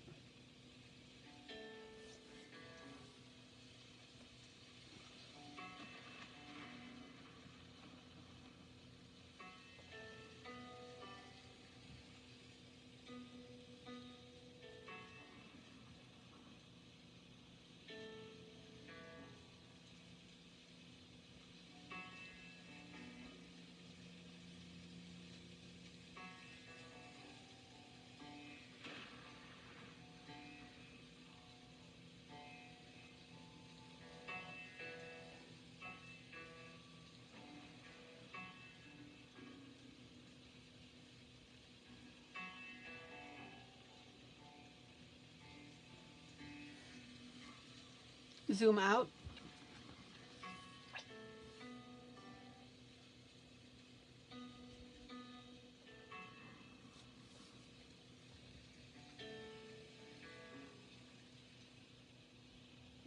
Yeah, Ronnie, I think she's just being a little impatient. I run into that drawing problem all the time when I'm on camera. Because sometimes I'll put on stickles instead of waiting to the very last thing. I'll put it on because I'm demonstrating.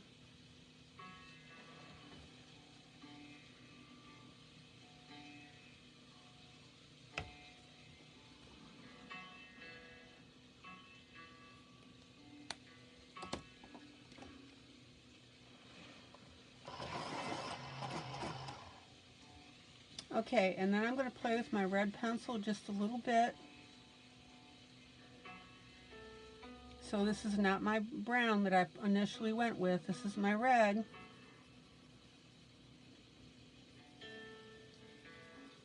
And I'm going to merge it into my brown.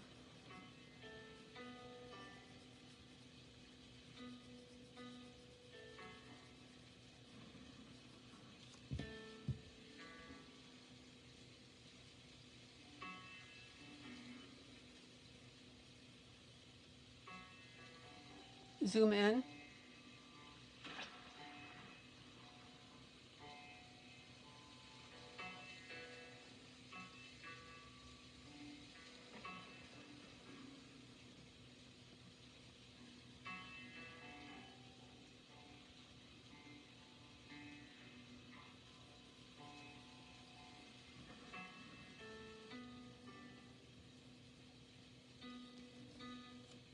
And then I'm going to take my brown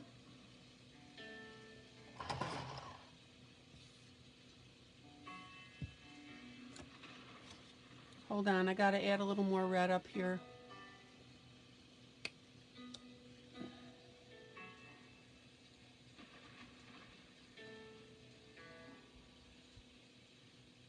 Now, this whole process does not take long.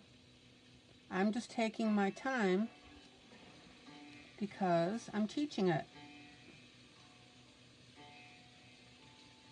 And plus I'm yakking with you guys. So I don't want you to think this is going to take all night for you to do it yourself.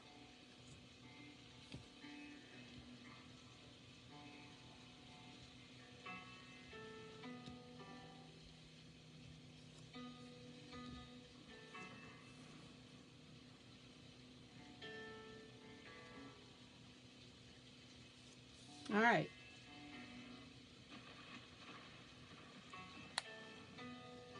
Good night, Miss Ronnie. Good night, good night, good night. And then I'm going to use my brown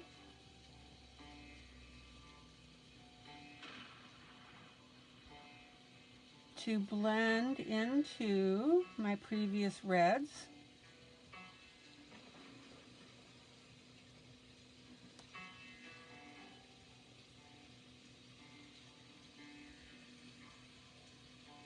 So that we have continuity all the way through the piece.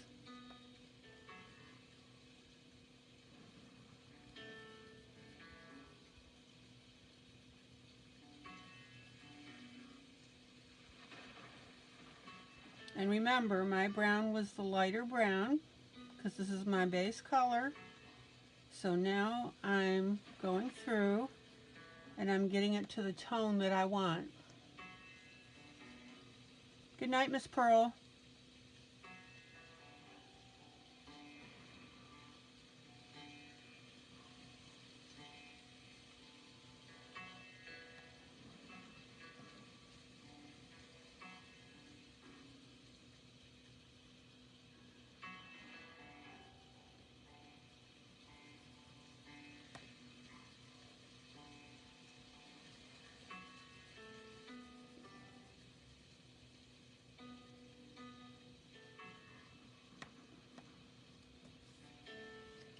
Everybody see now how I'm making that brown work out beautifully on the ends?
And I hope you guys see how beautifully all these colors are merging together now.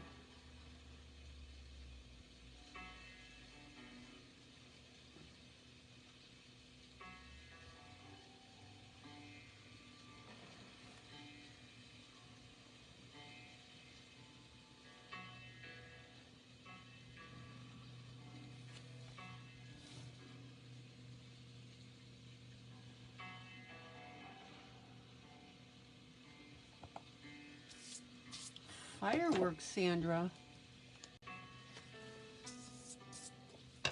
Can you wrap her in a blanket?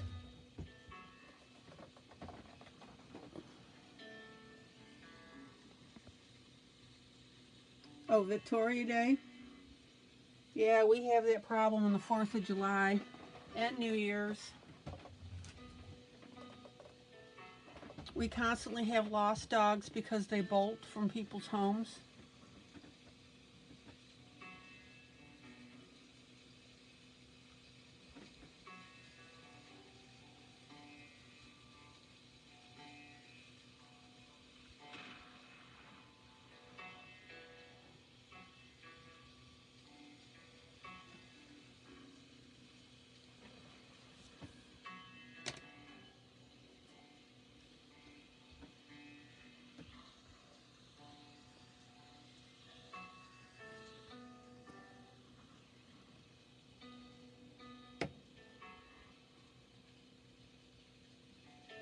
Yeah, that's what I was thinking, Katie, is a blanket or a towel.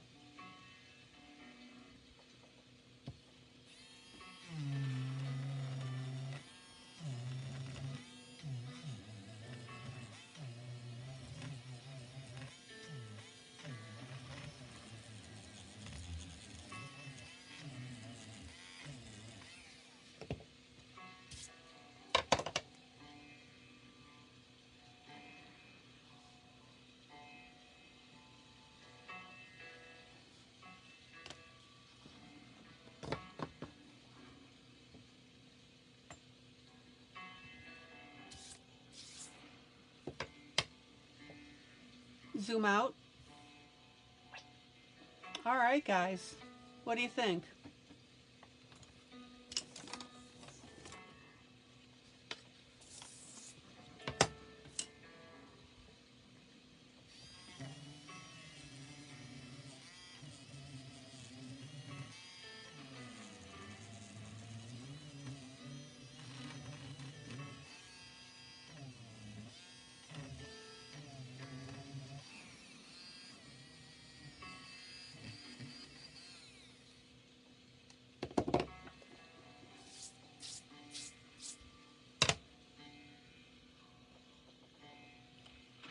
Yeah, TV or music.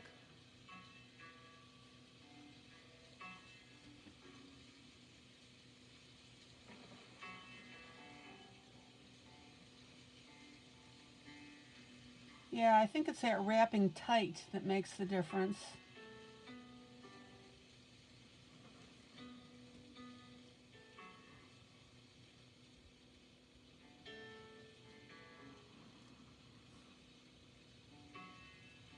Like a mummy. Okay.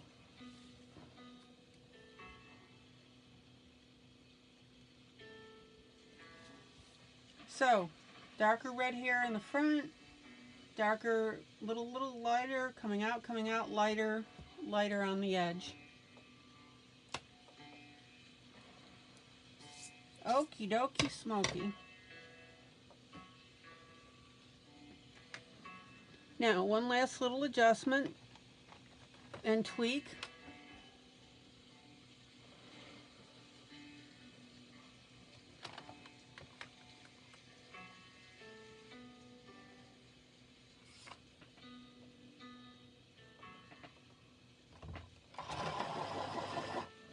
Yeah, we get that same thing here, Sandra, that, you know, the 4th will be on a Monday, for example, just like what you do.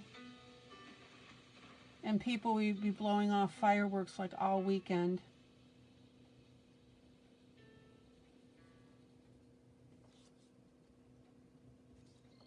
Okay, now zoom in.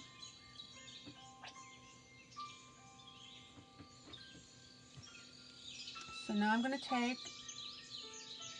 a black pencil and I'm going to shadow underneath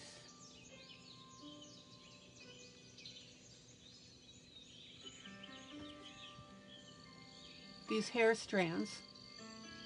Now I'm going to leave the view outward like I've got so you can start to see this.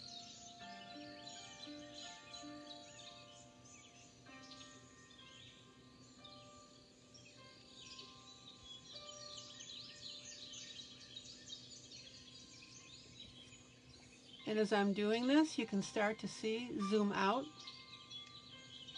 zoom out. And as you can start to see that subtle shading now,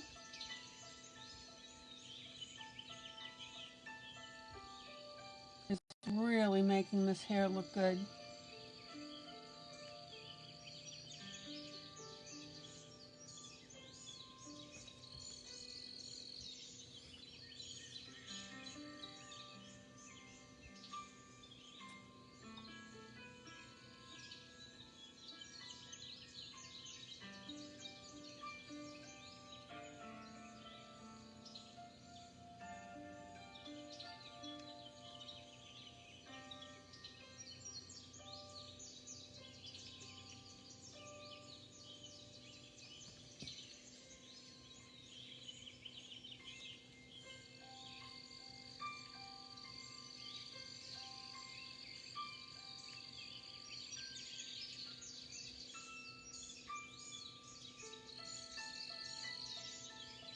Now, I'm not pressing hard at all.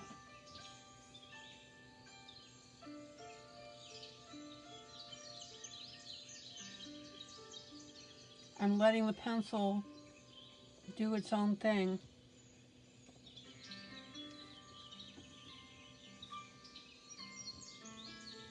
And all you need to do is to pick out the strands that you want to be a little more prevalent and give it some shadow.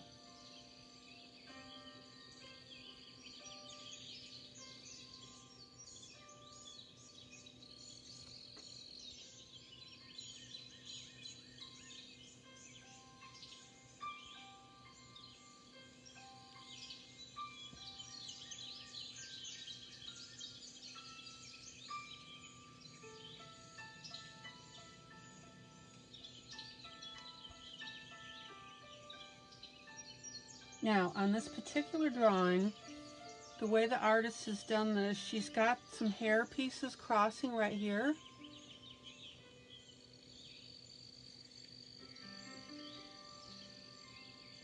So that was no problem putting in that shadowing. But she didn't leave many crossing pieces up here. So this is where you've got to pick and choose as to what you want to highlight and what you want to show.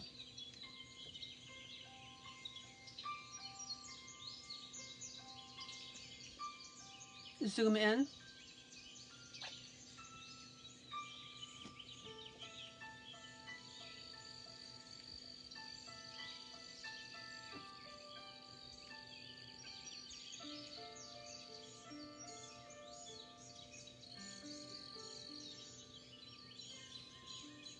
And again, guys, you got to let the pencil do the work. Okay?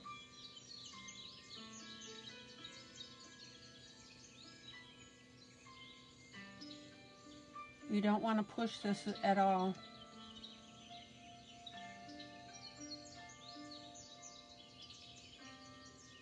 Especially when you're using a dark gray or a black like I'm using. And you really want to blend that in.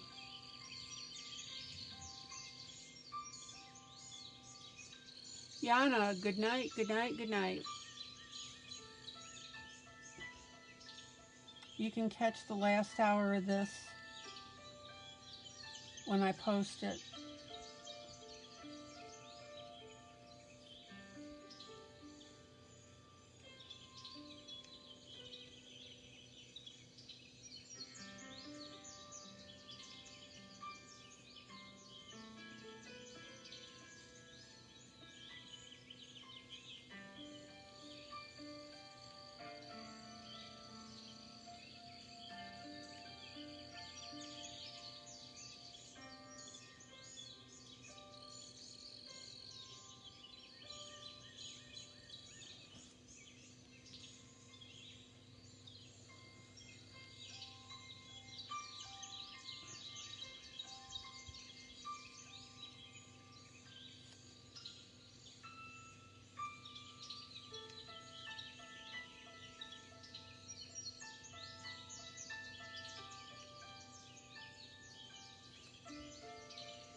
Zoom out. All right, and then you want to really make sure that you've got a good blend with that gray or black.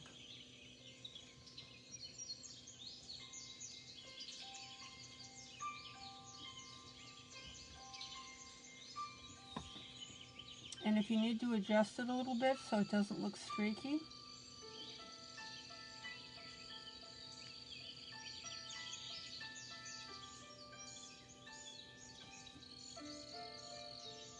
that's fine.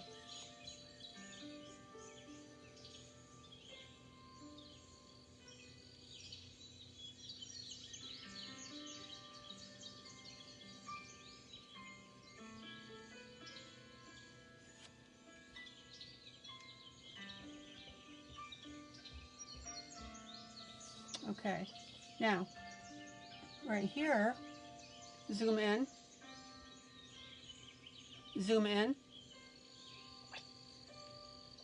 and I'm going to go back over with that with a little bit of red.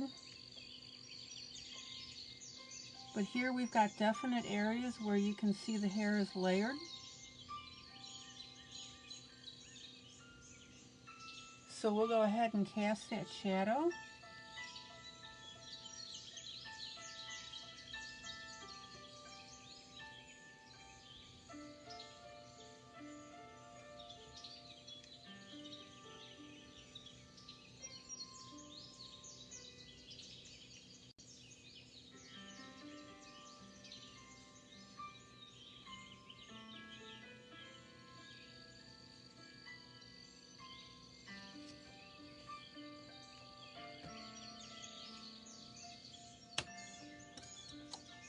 And like I said, if you feel that you're a little bit too streaky on your other colors, just go back over it with your red.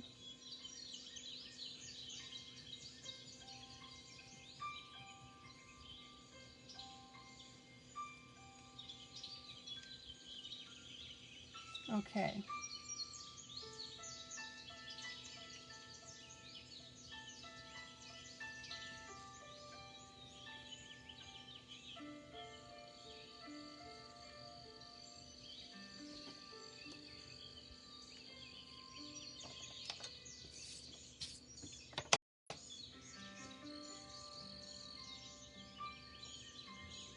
And one last area that I'm going to add a little bit of shadow is on the underside of my beads. Zoom in.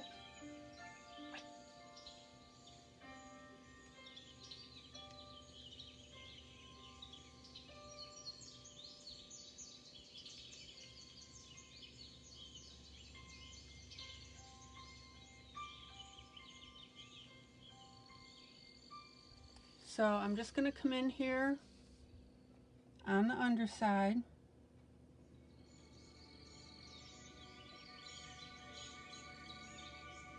and add just a little bit here.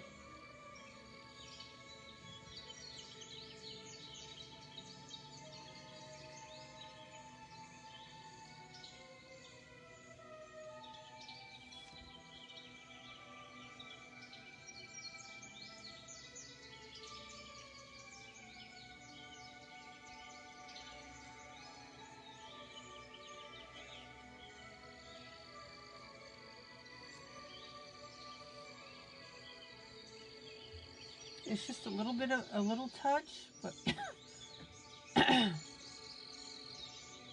but it looks really good.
All right. And then I'm going to carry that just a little bit further. Good night, Miss Melissa.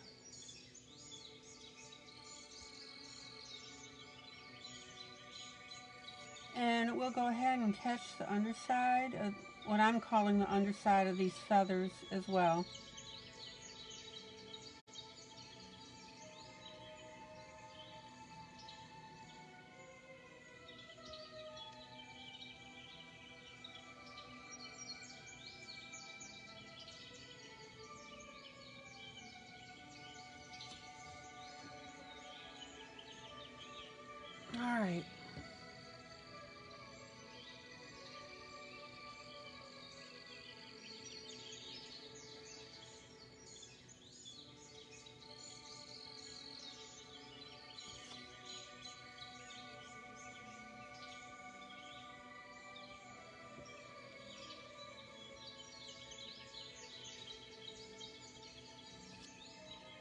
Zoom out.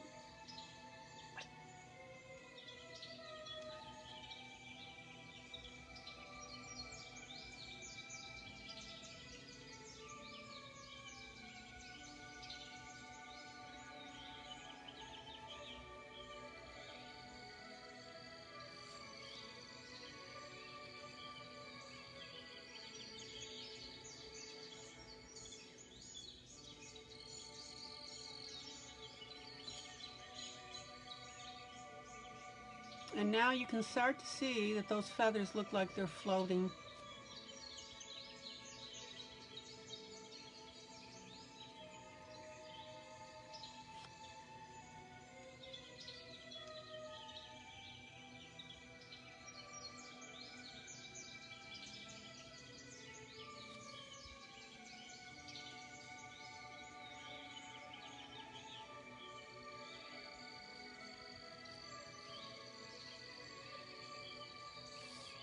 Okay. Zoom out.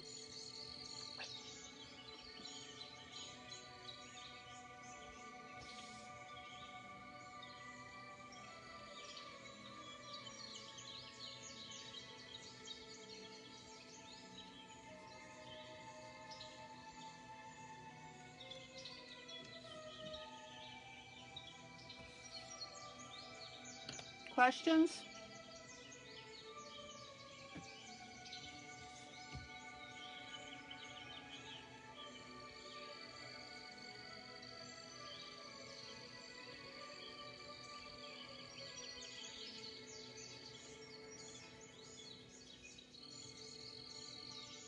And in fact, if I carry this out just a little bit further below each feather, that's really going to make it look like. So I'm going to do that.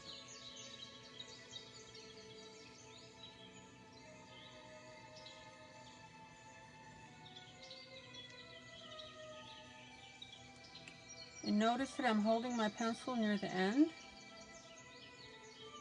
not near the lead, the outside end.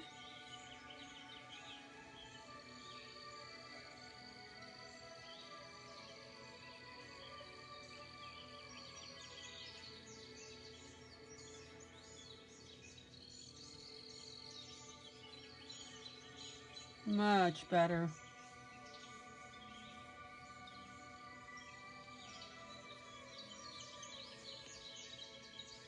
Everybody see how that looks like that's floating now?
Boom. There you go.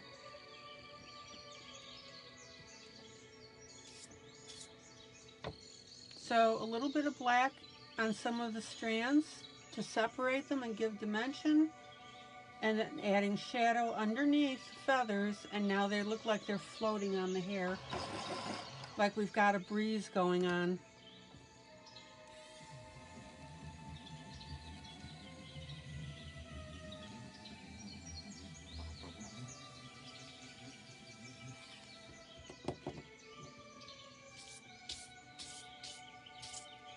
There we go. Let me clean off my hands here.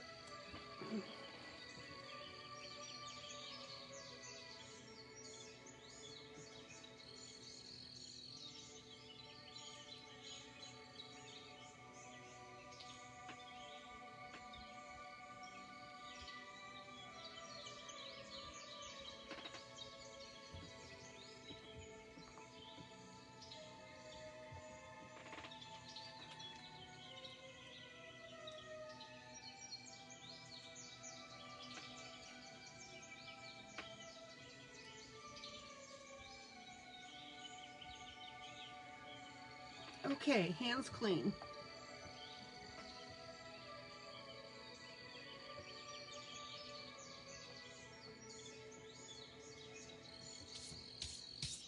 I love how this hair turned out. I hope you guys like it as well.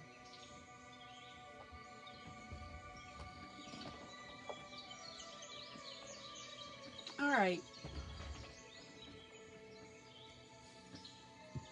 So I'm going to pop back to the face of the bird here.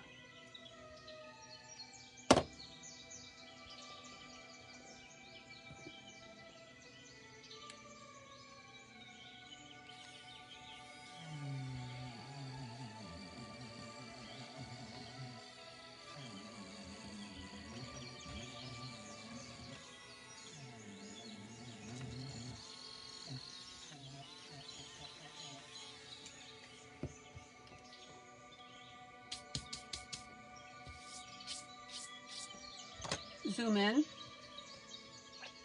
Zoom in. What a fun project. All right.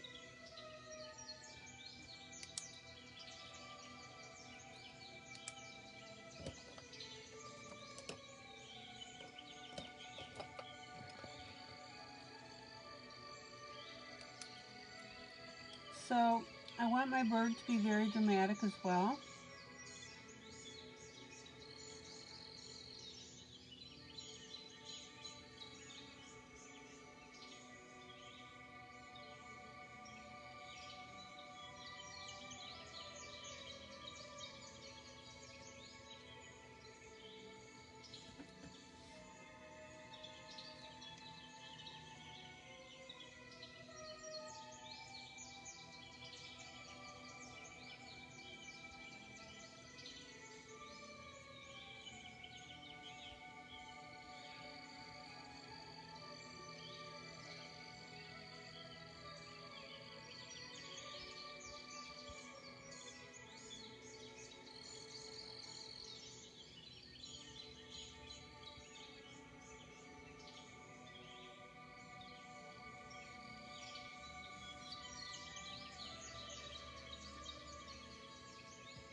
And I'm going to go ahead and do the beak in black.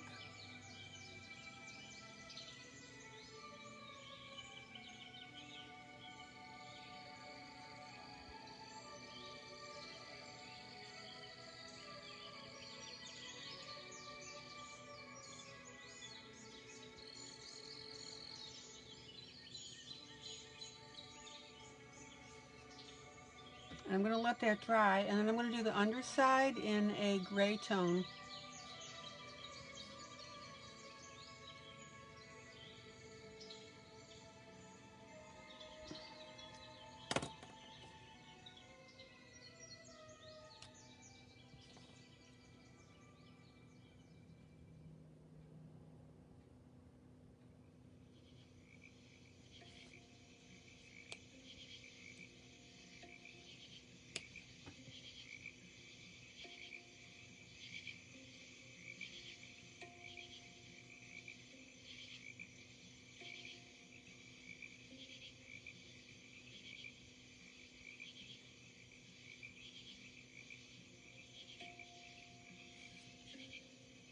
And actually, I'm going to go ahead and do my underside of my beak in the red as well. We'll do that.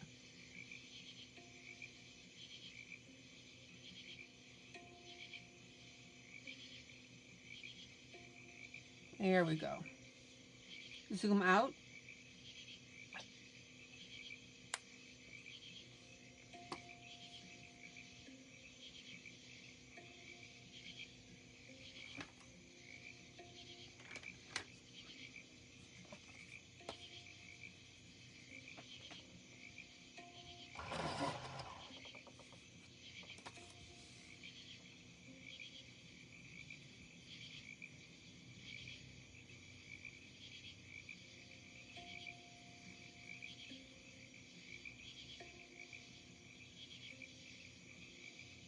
Zoom in.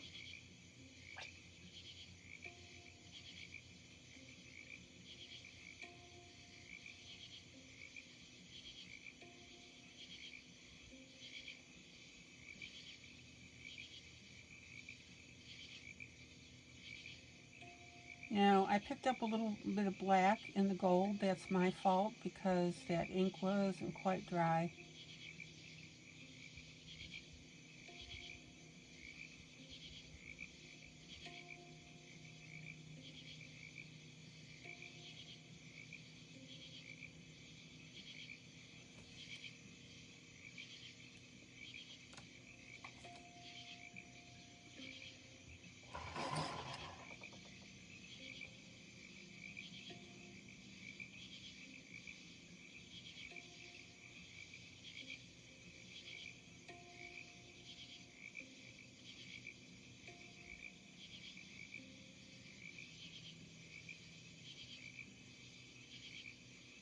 But it doesn't really matter because I've got this dark or the brown highlighting on here.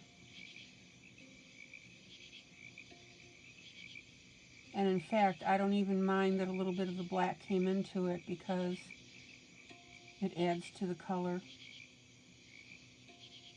Take it in stride, guys. If something weird happens, just take it in stride.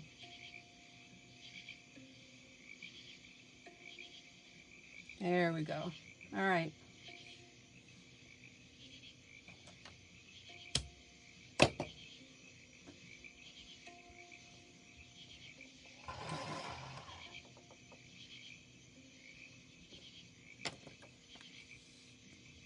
So on the bird here, I want to carry over a little bit of that gold.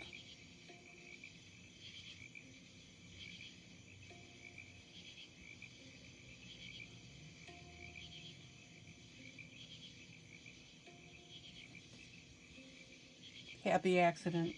Exactly, Julie. Exactly. I have them all the time.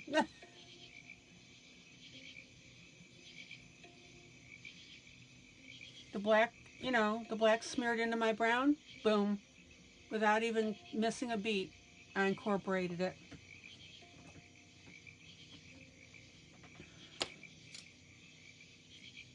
All right.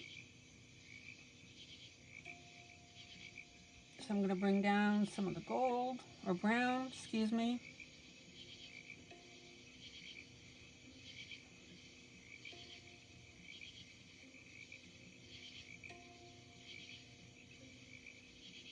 And the reason that I didn't color the bird head a bright color like a yellow or something like that, I didn't want that to be the focal point. Rhonda says, I keep telling myself that as I'm pulling my hair, but that's okay. Oh, Rhonda, try doing it when you're live on camera.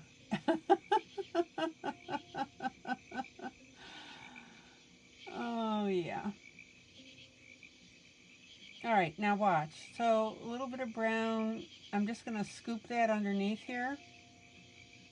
Just down the bottom 2 parts, and that's it.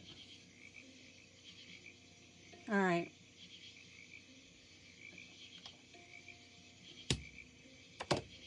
Honey, you ain't got nothing on me. I do it live. But see, my story to you guys is I do it on purpose and use it as a teaching tool. That's my story, and I'm sticking to it.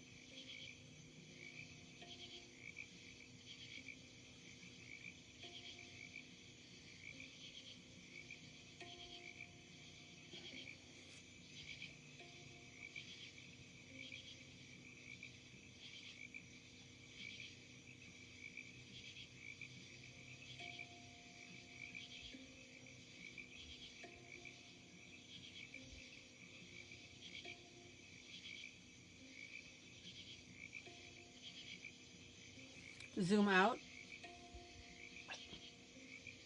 Isn't that pretty? Oh, cannot go wrong with brown and red, guys. Gold, red. Okay.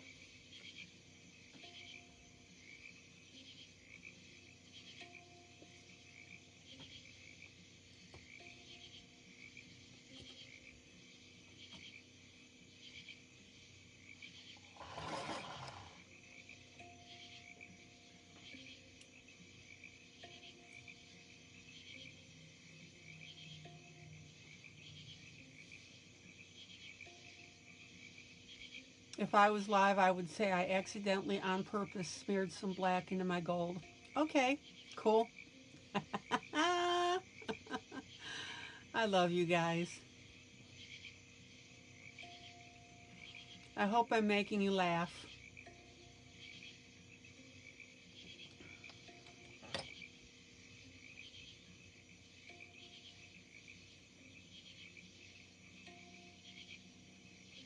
Okay. Okie dokie smoky.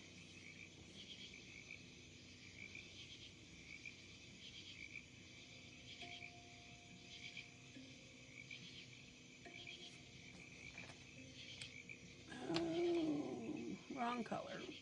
Zoom in.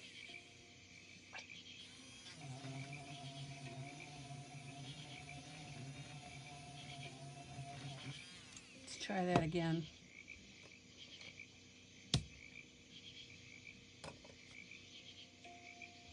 Do you guys remember that tree that I did in all glitter? My little glitter tree, the Johanna Bosford. Remember that one with the waterfall?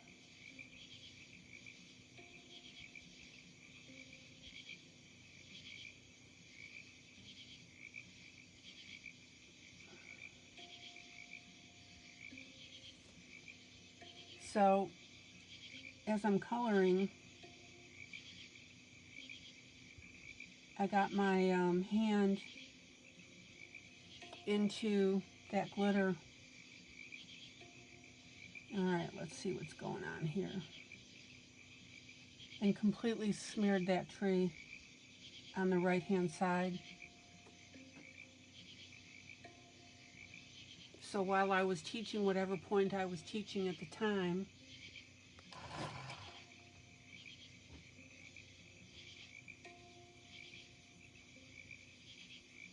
I fixed it. So literally with my right hand, I'm teaching, and my left hand, I had a toothpick in my hand and I was fixing that tree. So by the time you saw it again, you didn't, nobody was the wiser.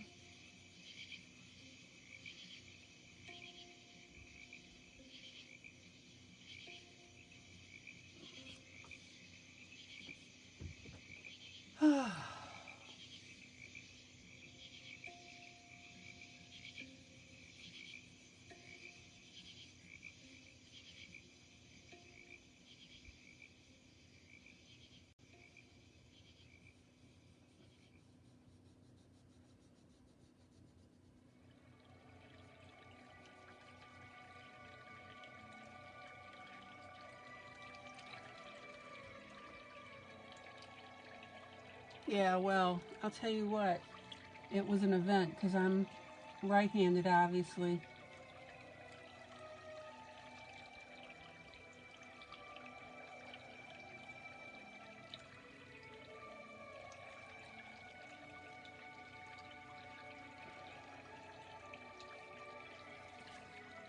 Oh man, this is beautiful. Zoom out. Zoom out.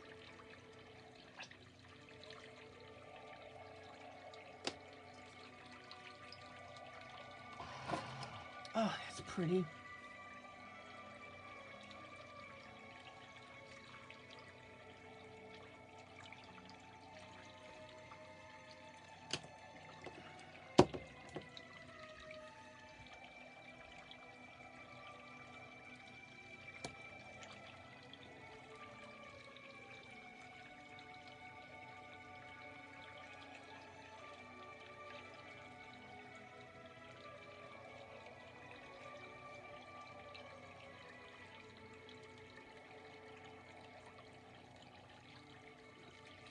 Alright, so I used my gold, and now I'm using the same sienna brown that I used on the face of the bird. So same pencils that I used on the face of the bird. And I'm going ahead now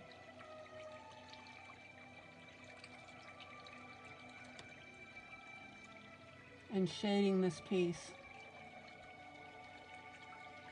Now, there are several ways to shade this. Zoom in. Good night, Katie. So glad you could join in. I love it when you come in. You can do it along the edge here. You can do it along the individual edges. You can shade part way down and then make it lighter as you get to the end.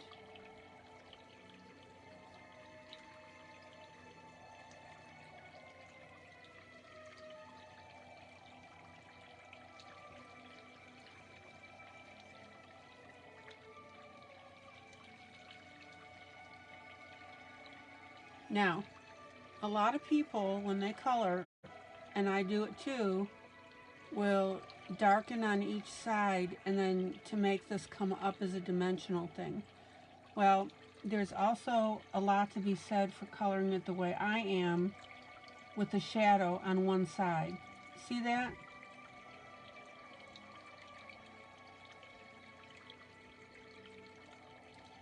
It looks pretty cool.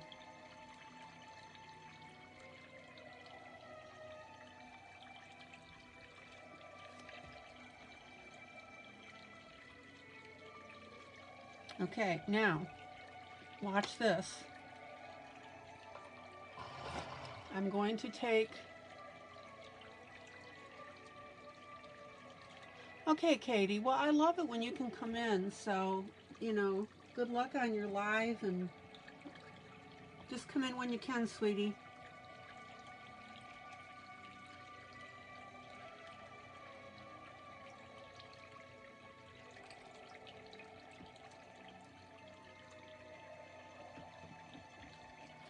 Now, I want you to watch this. I'm going to take a black pen, which is pencil, which is very sharp. And I'm going to put a little black up near the top of this brown. So I've got light gold, brown, and now I've got black at the top. Isn't that beautiful, guys? Look at that depth of color.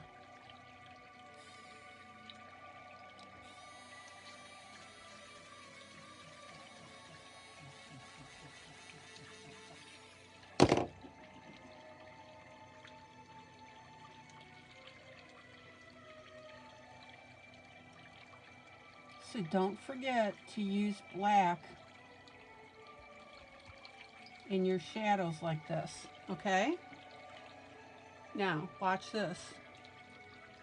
So having said that, now I'm going to put just a little bit of black at the top of this brown. Not much. Just a hint.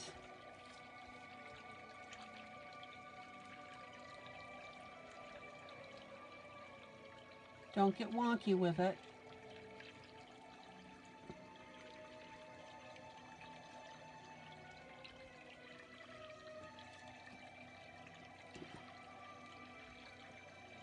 And what that does is that's going to make your brown and your gold look a lot richer. Okay? Make sense? And it'd be perfect for roof tiles, Rhonda.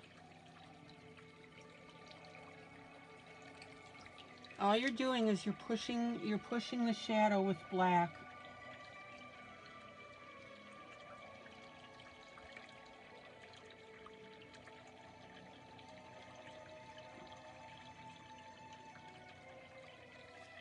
Look at the difference between here and here. Do you see it? It just pops it. I don't go nuts with it. A couple strokes is all I'm doing. Zoom out. Look at that. What do you think?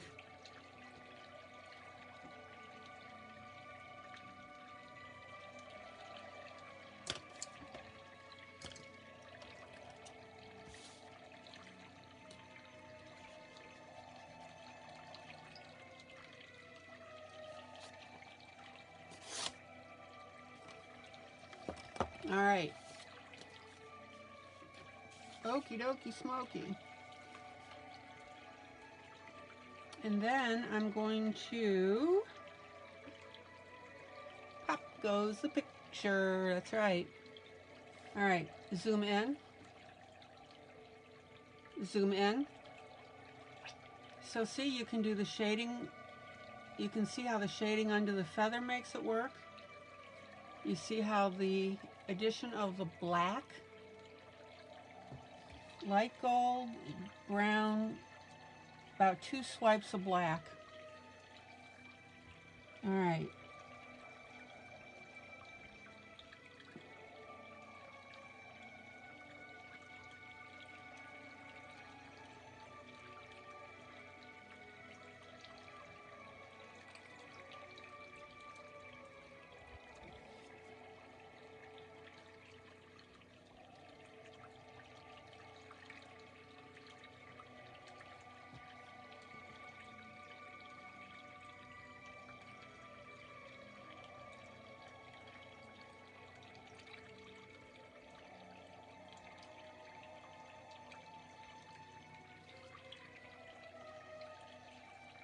Now, I'm going to outline the feathers.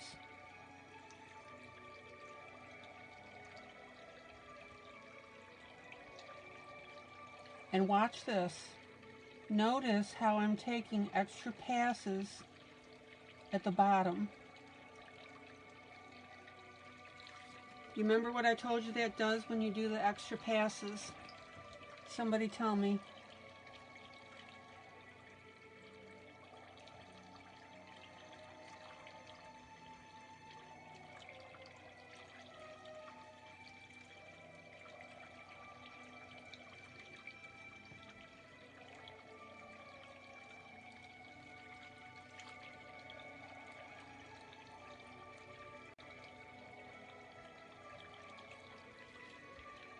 Depth. That's right, because it darkens it a little bit.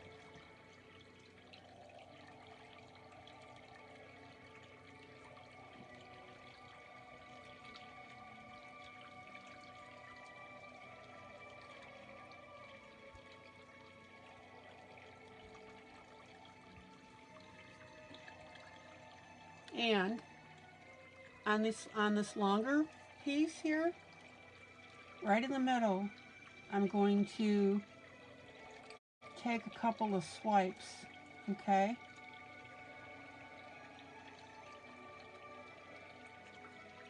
So that's going to lighten and darken this whole piece. Everybody get what I'm doing there? Now, I got a little bit of marker on my pencil.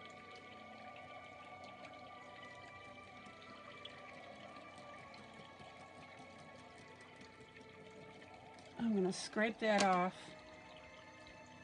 and then hit it with my brown again. There we go.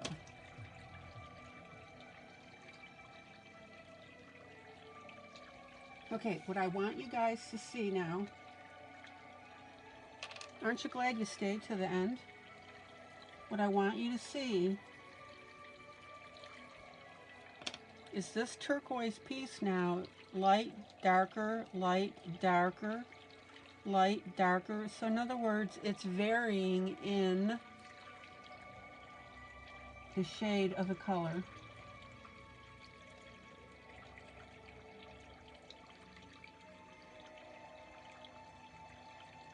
So one stroke, right? Darken the tip. And then about halfway up or so, darken the side. You guys see that? Give me a thumbs up if you see it. And understand the method I'm teaching you.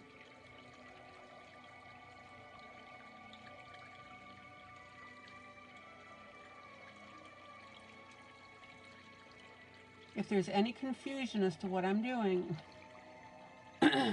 ask me. So again, I'm going to pick a spot here, make it a little darker, right?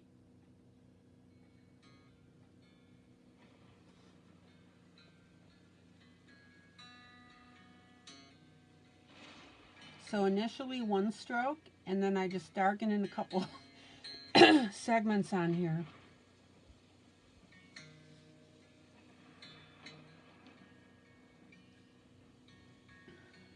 Okay, what do I have here? Oh, okay, a little round there.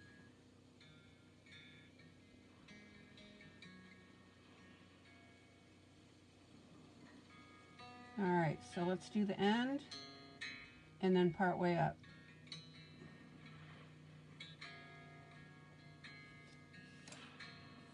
Oh.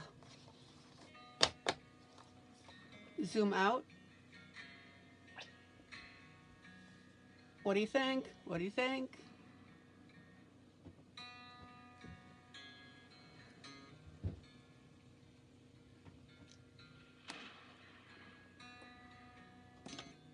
I am very happy with this piece.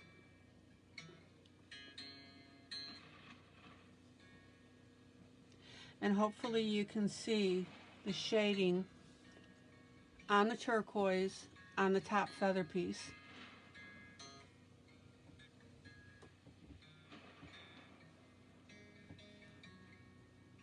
Now, you may not like the colors that I've done, but again, I want to make sure that you understand the technique. I don't care what colors you use. It's the technique I want to make sure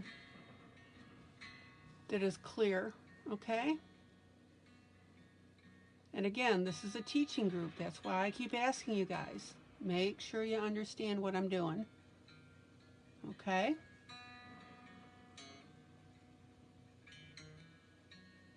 So it's almost 10. I'm at a good stopping point. I'll do the feathers tomorrow. That'll be my plan.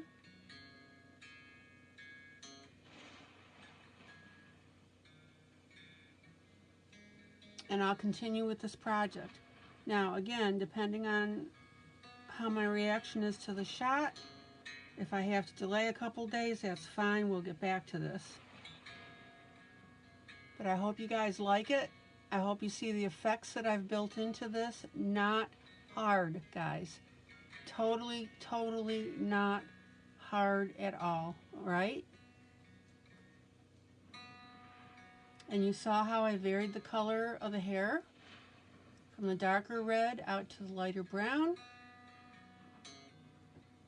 I initially wasn't going to do that, but as I got looking at it, I thought, that would look pretty cool. Put the shadow in underneath the feathers, so now they're floating on the hair. Did the shading on one side on the feathers here on the bird.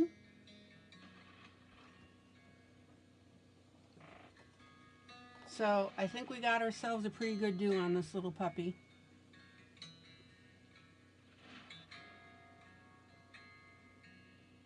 I actually may go back and darken around these feathers. We'll see. I don't want to yeah, we'll see on that. Okay, guys. This is ILene Vick for Teaching Adult Coloring with ILene Vick, guys. Joyous, joyous coloring. Thank you so much for joining. I enjoyed the chat, as always. And of course, this goes up to YouTube as well. The chat is not on YouTube. It does not show up. So just to let you know.